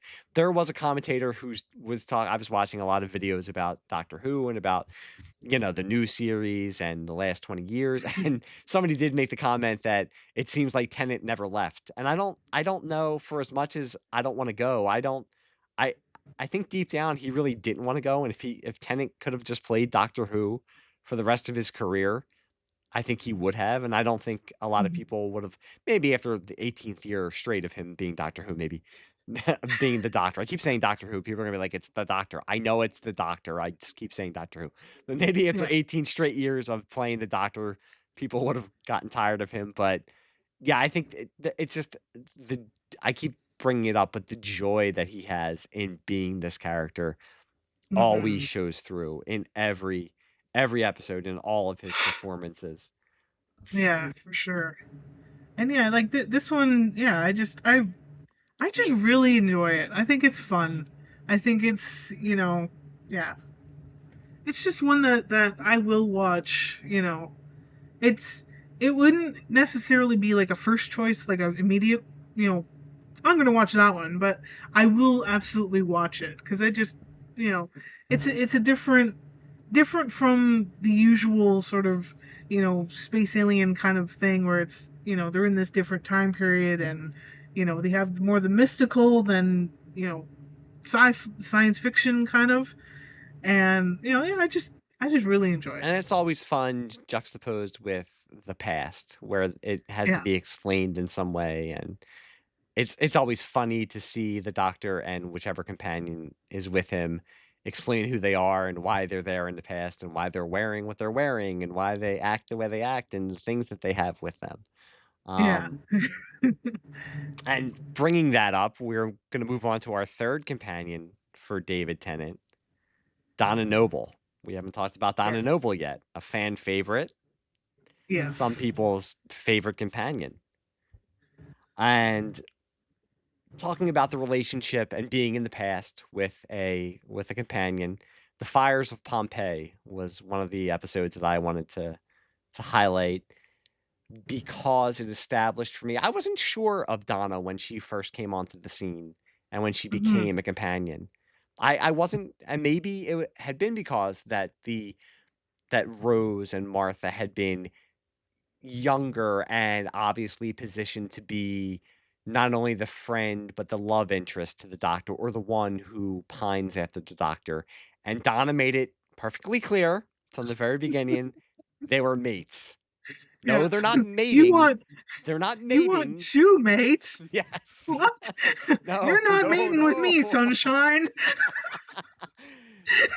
It was a breath of fresh air that she established right from the beginning. We are friends. That's all I want to be, and that's all I think of you as a friend. And in The Fires of Pompeii, she gets to travel to the past. She gets to travel to Pompeii right before the volcano erupts, which is a set point in time. But it shows, if I was a little leery of her as a companion, it proved to me and maybe to others why she was a great companion. And I think one of the things that makes a good companion to the Doctor is, and we've brought it up, being his conscience, being that angel on his shoulder who says, why are you doing this? And what are you going to do to help these people? And I mean, it's skipping to the very end, but that's, as the Doctor says to her, we can't, because she automatically assumes, and that's the kind of person she is, okay, we're here, we can warn all these people and tell them to leave because we know what's going to happen. And the Doctor says, we can't. This is a set point in time. I can't stop this. This is something that happens. And as the episode ends and she pleads to him, just go back, save one person. I'm not asking for the whole city. I'm not asking for the whole town. Just save one person. And he goes back to the family that they've been interacting with the whole episode. And it's an iconic shot as he steps out of the TARDIS door with the white light behind him and just holds his hand out and says, come with me. And it will factor in later in a face that the Doctor chooses for one of his future selves. Mm-hmm. But it cemented to me that Donna Noble wasn't going to just be comic relief, that she was a different kind of companion now that we had seen. She is going to be the Doctor's friend, but she is also going to hold him to the mark. And she is going to tell him when she thinks he's not doing what he should be doing. And yes, she's going to make mistakes, and she is going to sometimes not think about what she's doing before jumping into things. But I think in her run as a companion, you saw a great compassion in her and a great humanity, and I think she brought that to the Doctor, and she made him reevaluate what his place as a Time Lord and as a time traveler was, and what he could do to help people and how he could get involved. And I think that also goes into, and I want your thoughts on Fires of Pompeii, but it goes in Planet of the Ood, which was one of the ones that you had chosen. And I think we see that with her also. Mm-hmm. Yeah, that yeah, and Fires in Pompeii, yeah, that she, you know, she immediately thinks, well, we should warn them, we should, do this, and well, no, we can't, because it's, the fixed point. And that she reminds him that he can save, and it's not going to, necessarily, not that she really said, but it's not going to wreck a timeline. It's not significant enough to, ruin that point in time. That this is just people that they interacted with, and that, we can save them. And yeah, I enjoyed this one. I thought it was, and Donna trying to, tries her Latin, and I don't speak Celtic. That's a great workaround, though, that they say that the TARDIS can translate and automatically translates for them and for the people that they're interacting with, because you always would watch the show and say, why does everybody sound like they have an English accent and everybody can understand one another? So it's a great workaround that, okay, yes, the TARDIS automatically makes it so that you can understand everyone. Yeah, for sure. But I love that Donna still tries. Yeah.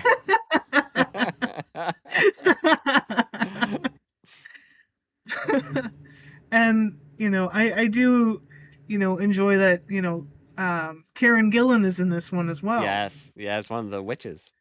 Yes. So a lot of future faces in this one. Yeah, and then when you see them later, it's like, oh, I know that person. They were this in that episode. But yeah, it's it's a fun one where it's playing with that fixed point where you can't really do anything, but then you have the side stories of the witches and them seeing the prophecy of the box and and following that, and then there's this big rock monster that's underneath, and there's also in the middle of this episode just family comedy with the with Caecilius and his family. Peter Capaldi gets to play a very light, fun character. I do think that this and Planet of the Ood, I do think it feeds into Donna's basic humanity that was at the heart of her character, that she really cared for. She would travel to these different planets and meet these different species, but she always cared about what was going to happen to these different creatures. And she never judged. She was never somebody who, as we brought up earlier, wanted to automatically run away or destroy. Now, that might be to her detriment. Maybe sometimes she should have. But yeah. But she still had that kindness, that she very much loved to just, tear something a new one, but she also had that heart of, that she cared, she empathized with, whatever she was interacting with, and very much in, Planet of the Ood, that, they're, being treated as they're being treated, and that's, seeing that as like inhumane, deals basically with racism and you get to Yeah. see how the Doctor and Donna deal with a race that has been enslaved for mankind to use for whatever menial tasks they don't want to do. And what Yeah, sure. happens when these creatures rebel and don't want that anymore. And it's said in a later episode to another Doctor, but not all of these creatures aren't just villains. It's not always just a big villain or a big bad. Sometimes there's a righteous anger and a righteous fury to why these aliens are doing what they're doing. And the Doctor will always stand up for what's right and will always choose the side of what's right. And I think you see that in this episode. And it's just a good insight into Donna's character and her compassion when she sees people or creatures being treated or mistreated. And she, as you said, will not be quiet about it either. No.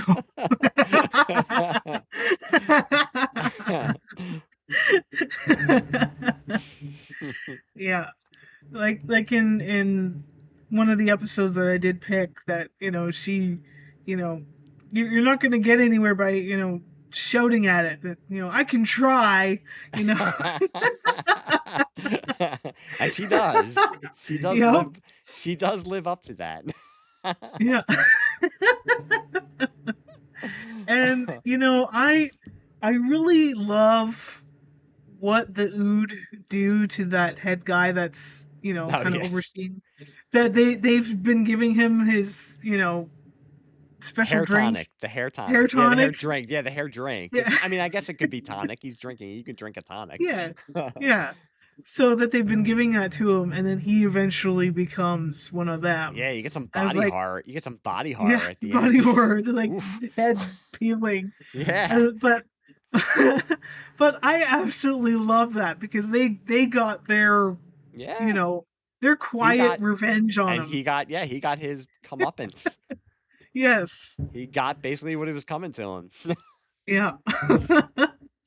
and I like that, they were gonna include Donna, the Dr. Donna in their Dr. song. Donna. Yes. The Dr. Donna, and that's the start of Yes. of what's to come. But yeah, I like that one. That it's like you said, it's not always the big bad, but it can be what humans are capable of Mm-hmm. when they're given the opportunity to take control of something. And they obviously decided they were going to take control of the Ood and essentially enslave them and sell them and just basically make them like just the controlled race. Yeah. And not let them be anything else, when they're a gentle alien. They're not unless they're possessed or have the red eye going on. Uh-huh. But Yeah, you know what? they're over. If they got the outside red of eye, that. if you got the red eye, get a refund because that's Yeah. you don't want a nude with the red eye. No. No. Not today, Satan.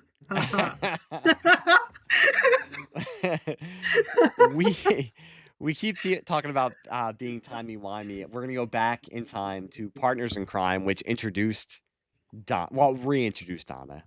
Because Runaway Bride introduced Donna. But Partners in Crime reintroduced her as his main companion. And it's a fun episode. It's a really, really fun episode. And it shows her growing just from her one experience with the Doctor in the Runaway Bride. Now she wants to be something better. And it shows that with just one experience with him, she wants to better her situation. And she wants to expand her boundaries and do something more than what she had been used to and what her life had been. And that brings her, I do like the the opposite paths that they're both going on investigating. You know, And they she find walks through the front door and he's going in the side door. they're both in the different cubicles and ducking down. It's great. It's great comedy. Tennant and Catherine Tate had great chemistry, different in the way from the chemistry that Billy Piper had with Tennant and with Eccleston, in that they could be a great comedy duo. They've been on other shows together. You could just tell they have great timing together.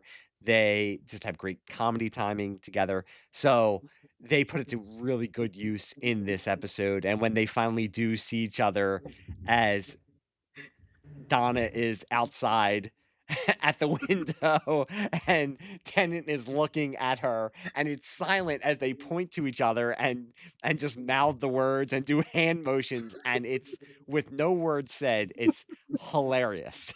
And you get Yeah. the excitement, the joy of Donna, and the utter surprise and frustration that Ten has in seeing Donna. And I love when And they're having it's a pretty thin story, in all honesty. The Yeah, story is it okay. is. It's saved by, and I don't mean it's bad, but it's again saved saved by the that- interrelationship and the partnership of Catherine Tate and David Tennant. For sure. And I love that between window interaction, and they get so into it, and then it's like, oh, and I love Donna's expression because she's in the middle of discussing something, and then she's like, oh.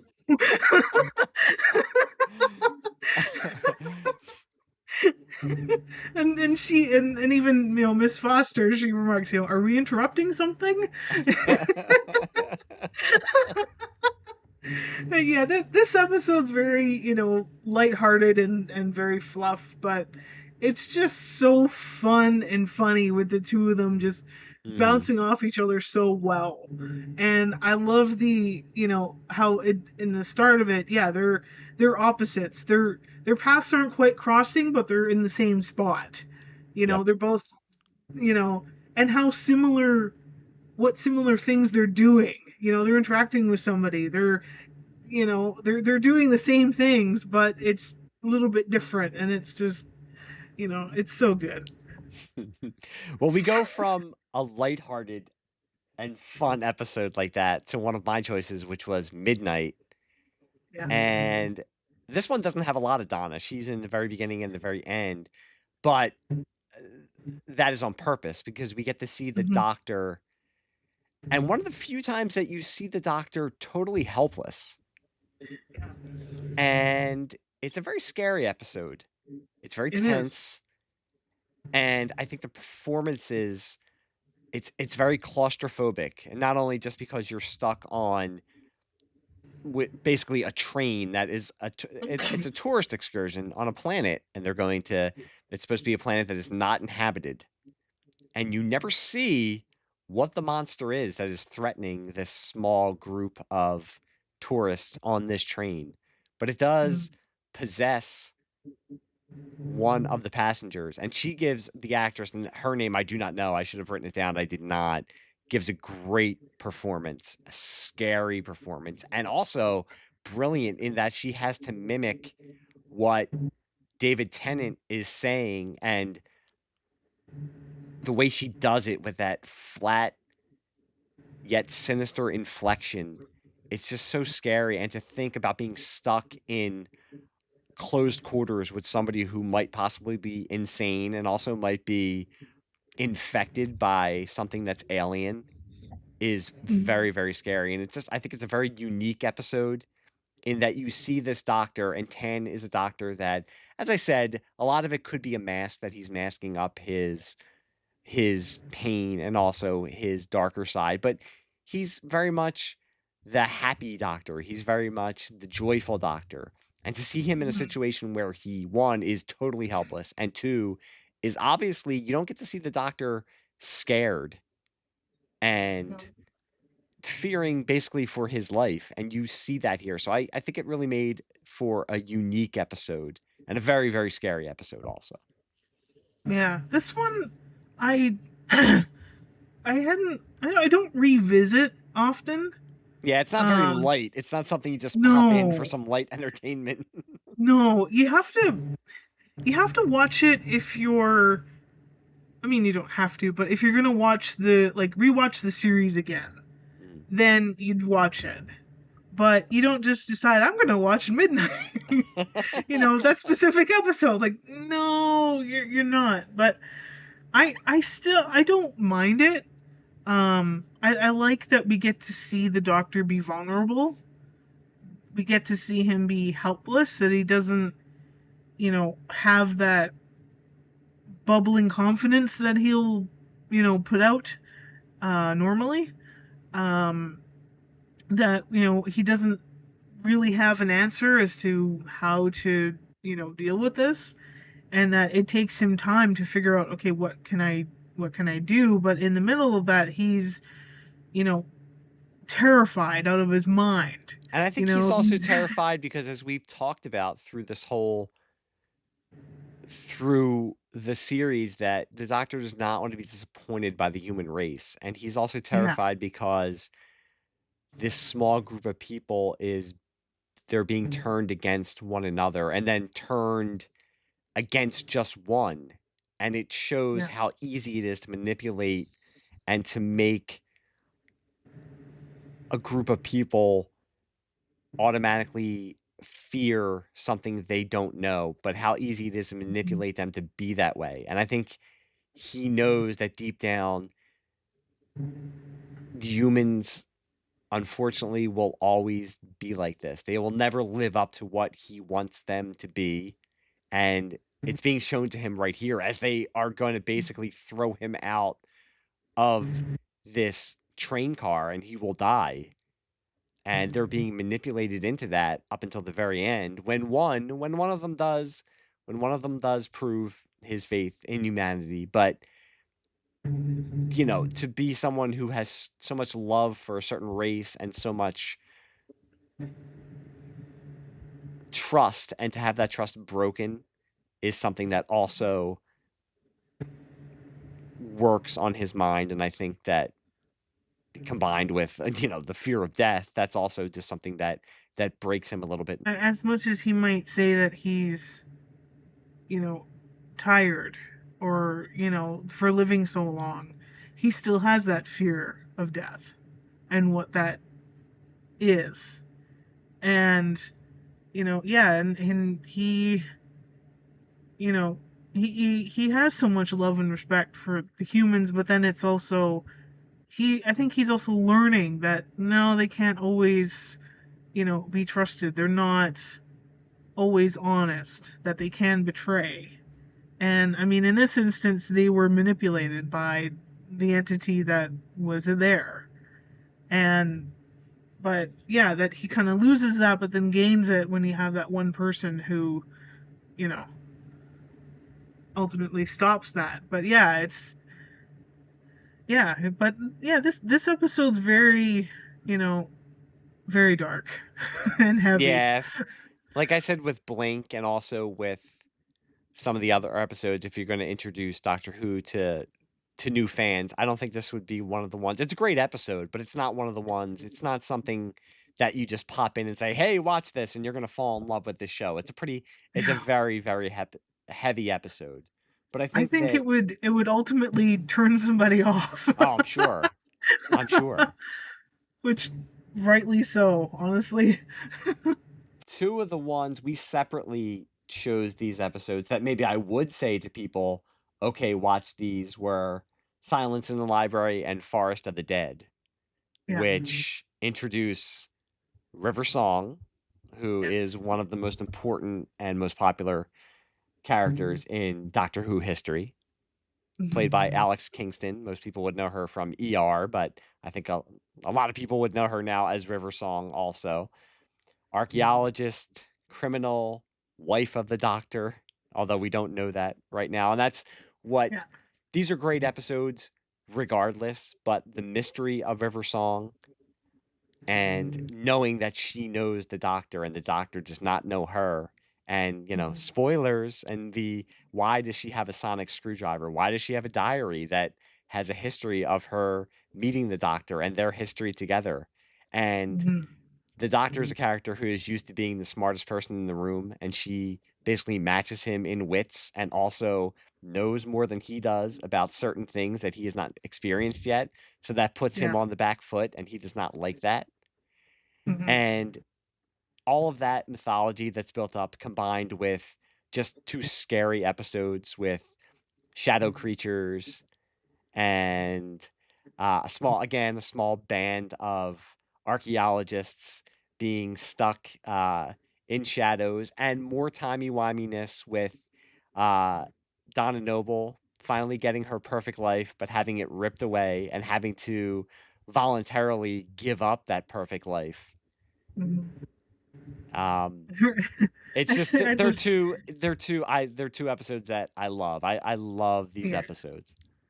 I when it's realized that none of the where she is real, and the I just laugh. I'm hearing it right now as I've been dieting.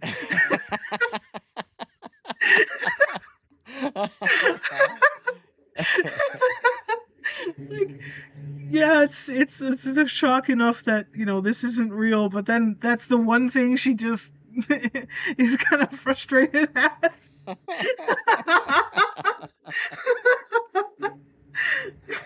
And how many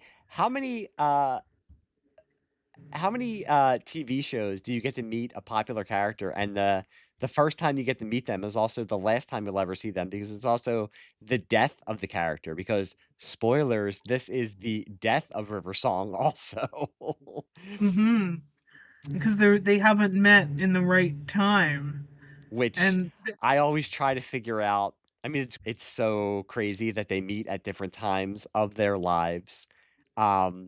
But I can't keep track of the River Song Doctor timeline because we'll have another episode that we're going to discuss in a little bit with the 11th Doctor, where it is the first time that the 11th Doctor meets River, but she's already met him. I can't I don't know. I can't keep it all together. It's just now. What are your feelings on River Song? How do you feel about River Song? I I love River Song. I think she's witty and flirty, and knows who she is. And how when she initially meets the Doctor, and he doesn't like archaeologists, but then she introduces herself and emphasizes the fact that she's an archaeologist. you know and yeah, I really like her. I think she's a lot of fun. I think the as a little side note, one thing, and even when talking to my mom about it, that we would absolutely love if River Song met Captain Jack. Oh yes, yes. Imagine the episode that would be. That might have to be on. They don't have a deal with Disney Plus anymore, so if they wanted to get a deal with HBO Max and put it as an adults only episode, I think that you could do that with those 2 characters especially. But Yeah. I do think no, I think that would be. I would love to see Barrowman and Alex Kingston play off of each other. Yeah, they're so kind of alike in the way that they're just confidently flirty. Yes. And so Now, I do think yeah. that River Song is a little bit more intelligent than Captain Jack is. Yes. Captain Jack is very confident. Sometimes that confidence is unearned. I think River's confidence is usually earned. There are times where she's in above her head, but I think it's mostly earned for River. I do think that River Song as a character was kind of testing the waters, and I don't know if it was on purpose or not, but it was kind of dipping a toe into, okay, could there be a female doctor? Could we have a Yeah. female doctor? And to see the popularity of River Song, I think made it a little bit more palpable for the BBC possibly, and for the creators to say like, okay, we could have a doctor who is female.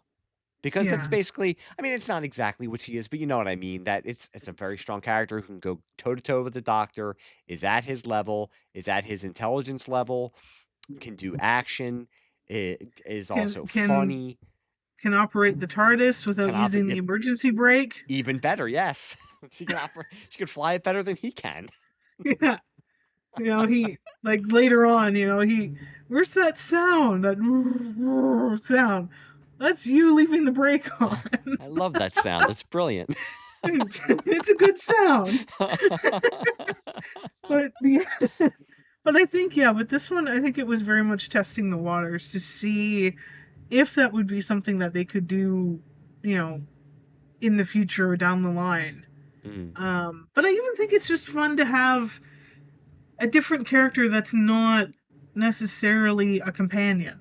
yep. That's just somebody that is there and exists, and they meet up at different times. It may be out of order Yeah. from, you know, but they still meet up and they, you know. So she exists within that universe. And I think that's fun.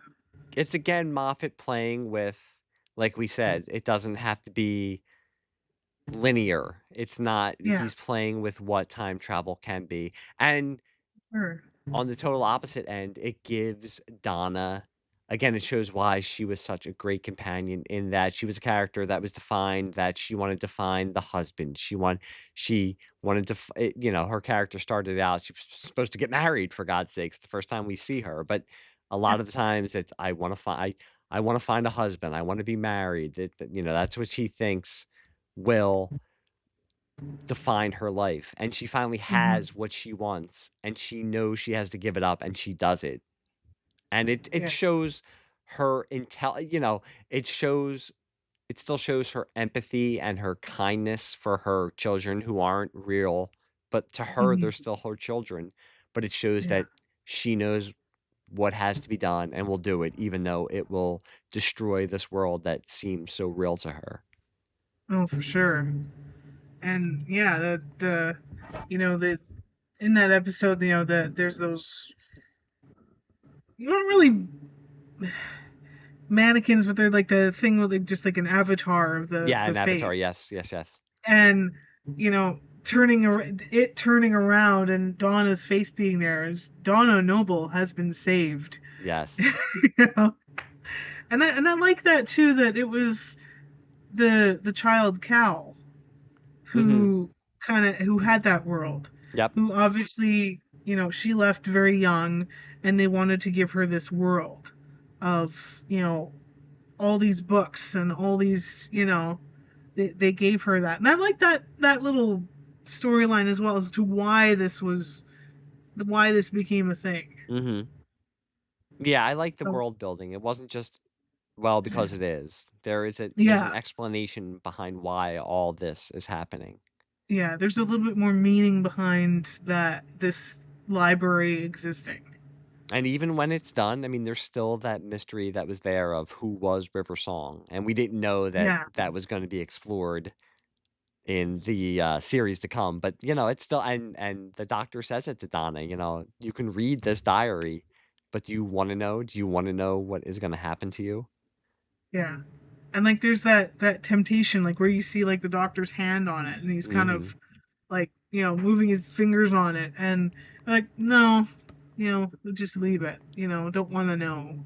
That we could easily, you know, flip through and take a sneak peek, but no, you know, we're going to leave it, right? Yeah. And I like that. And I like that this wasn't just a thread that was sort of left, that they continued that on, because there are a few that it could have continued, or they could have had that character come back in some way, and they just sort of like it was just a one-time deal thing. And I like that they continued with the reverse song, and Yeah, I think you they know, knew what they had, and I'm sure yeah, that I wasn't watching it live at the time, but I'm sure that the fan reaction was there, so they knew that they had something special. And when Moffat sure, became showrunner, and he was the creator of the character, so that it just worked out that they were going to be able to bring River back. But mhm, before we get into Moffat as a showrunner, that's the end of the episodes that we picked for David Tennant. As much as I love a regeneration story, I did not pick the regeneration story. I did not pick I Don't Want to Go. I don't mind the I Don't Want to Go. I know there's people who hate the I Don't Want to Go. I do love the last, maybe was it half hour to 20 minutes of his regeneration story, of him getting to go back and see all of his companions and to go back and visit the ancestor of the woman he fell in love with in the Family of Blood and Human Nature, and to ask her, Mhm. was she happy? And he looks at her, and it's the same actress from Spaced who plays the great granddaughter that played the great grandmother, and says she were you, and gets to see where all of his companions, how he's affected their lives, goes back, because in the preceding storyline he had to erase Donna's memory, and goes and sees Wilf. We haven't even brought up Wilf, my beloved Wilf. Oh, I love Wilf. I feel like I'm related to him in some way Oh, because everybody I wants him as their always, grandfather. and people, I'm very much into the paranormal, which includes aliens and the extraterrestrials. And I get envious of people who have these extraterrestrial experiences and these interactions. And I, for years, have joked that I'm Wilfred Mott. I don't see them. I've never seen anything like this. I believe that they exist, but we can't be, the only ones on this planet, that exist. There's got to be others. So I definitely believe there's aliens. But the fact that I haven't seen any or had any interactions, like I'm the Wilfred Mott. I'm up on my hill looking through a telescope and there's a UFO going behind me. Well, I do like the relationship between Ten and Wilfred Mott is beautiful, and to have him get to be the final companion for his final special is amazing. And to skip ahead to 14, when David Tennant came back, and just to get to have that one scene where he comes out of the TARDIS with that big smile on his face and sees him and says Wilfred Mott, and he says, now everything is okay, everything is fine, everything is okay. And to see his face, and you know how like grandfathers are and older people are, when he puts those hands up and he says, I always knew you would come back, and they hug each other, and it looks like there was such real love there. And even in when Ten says to him, I'd be honored if you were my father, and to have him as, he has to save him, and that's the reason he has to regenerate, because he saves Wilfred Mott. And you get his anger, and I think some people were put off by that he gets mad that he's going to die, but I mean, it shows that Ten was very human also. He had those human emotions. He didn't want to go, because I think he did love all of his companions, and he says to him, it's like, because you had to go and try to be the hero, and he knows that he was trying to do something good, and he saw that Wilf was inspired by him also. And when he goes back and I know it's corny, but goes and says he bought the lottery ticket, he borrowed the money from Donna's father who had died and bought her the lottery ticket, and to see the look, I mean, on the mom's face and on Wilf's face as they realize who he's talking about. And when he gives him that salute and he's crying. I mean, I love their relationship is so great. And just with Tennant, like I said, I like that he got to go back and see all of his companions. I know it's a drawn out ending, and the Ood saying, now we'll sing to you. And seeing Rose the one last time, I like the self-referential. He asks what year it is, and it's New Year's, and she thinks that he's drunk and says, it's New Year's Day, 2005. So he says, I think you're gonna have a great year. And she smiles. I'm a sucker for that kind of stuff. So I like his regeneration. Yeah, it was him, going back, sort of reminiscing in a way. And it's so popular. He had made it. If Eccleston brought it back to prominence, Tennant had made it a phenomenon. I mean, he's regularly voted as, if not people's favorite Doctor, he's in the top 3, I would say, all the time. So he had made it such a big thing that him leaving was a big event. And I don't know if he didn't want to leave. I'm assuming they didn't push him out the door. I think he kind of had burned out and didn't want to get typecast, so he was leaving. But as I joked before, I don't think he's ever been really far away from it. I think he loves Doctor Who so much that anytime they would ask him to come back, and people will always know him as Doctor Who. But yeah, I didn't mind. I liked that he got to have his little swan song. The angels are coming for you, but listen, your life could depend on this. Don't blink. Don't even blink. Blink and you're dead. They are fast, faster than you could believe. Don't turn your back. Don't look away, and don't blink. Good luck. Yeah. Yeah. I really I like that a lot. That he got to go back, he got to, and then it was sad and emotional and heartbreaking that, he says, I don't want to go, but, he gets to be somebody else, right? And who's this person? It's that Whovian life cycle of, okay, you're hesitant of the new person, and then a couple episodes in, you're like, you kind of get a sense of them, and then it's like, yeah, you like them. Yeah, they're Okay, good. you're the They do doctor. something. You're the doctor, and then you love them, and then they're gonna regenerate, and it's all like the world's ending, and you're emotional, and Yeah, you're like, I just got used to this person.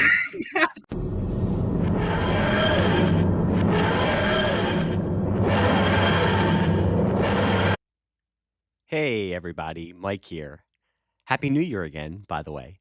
If you didn't think this episode was timey-wimey, wibbly-wobbly enough already, your old pal Mike, who is talking to you right now, could not figure out how to download an almost 4.5 hour podcast when the hosting service was telling him that he was not allowed to do that. I tried. I really tried, but the whole 51 years really caught up to me. I am totally not technologically savvy. And since my 11 and 14-year-olds were not around in my work, while I was editing and putting together this podcast, they were not able to tell me what I needed to do because my first instinct is to always go to somebody younger than me and ask them what it is I should do when I don't know an answer regarding technology. But I worked too hard on this episode. And when I say that, I mean work too hard while I was at work, supposed to be doing real work. But I worked too hard on this episode, and I really wanted to get the whole thing out to you guys. So I am breaking this episode into 2 parts. This is the end of part 1. I am going to release part 2 on the same day at the exact same time. So we will have both parts 1 and part 2 of Doctor Who podcast coming out on the same day. But I just wanted to give you a heads up if you were wondering why you were hearing the sound of the TARDIS materializing or dematerializing, and then the podcast was coming to an end. There is a part 2, so just look in your podcast feed for that. And once again, Happy New Year, happy holidays. Hope everybody had a great New Year and a great holiday season. And we will be back soon with an episode dedicated just to listener feedback, and then our season 3 premiere sometime in January, hopefully, or maybe early February. We'll see. Again, wibbly wobbly, timey wimey. But until then, enjoy part 2.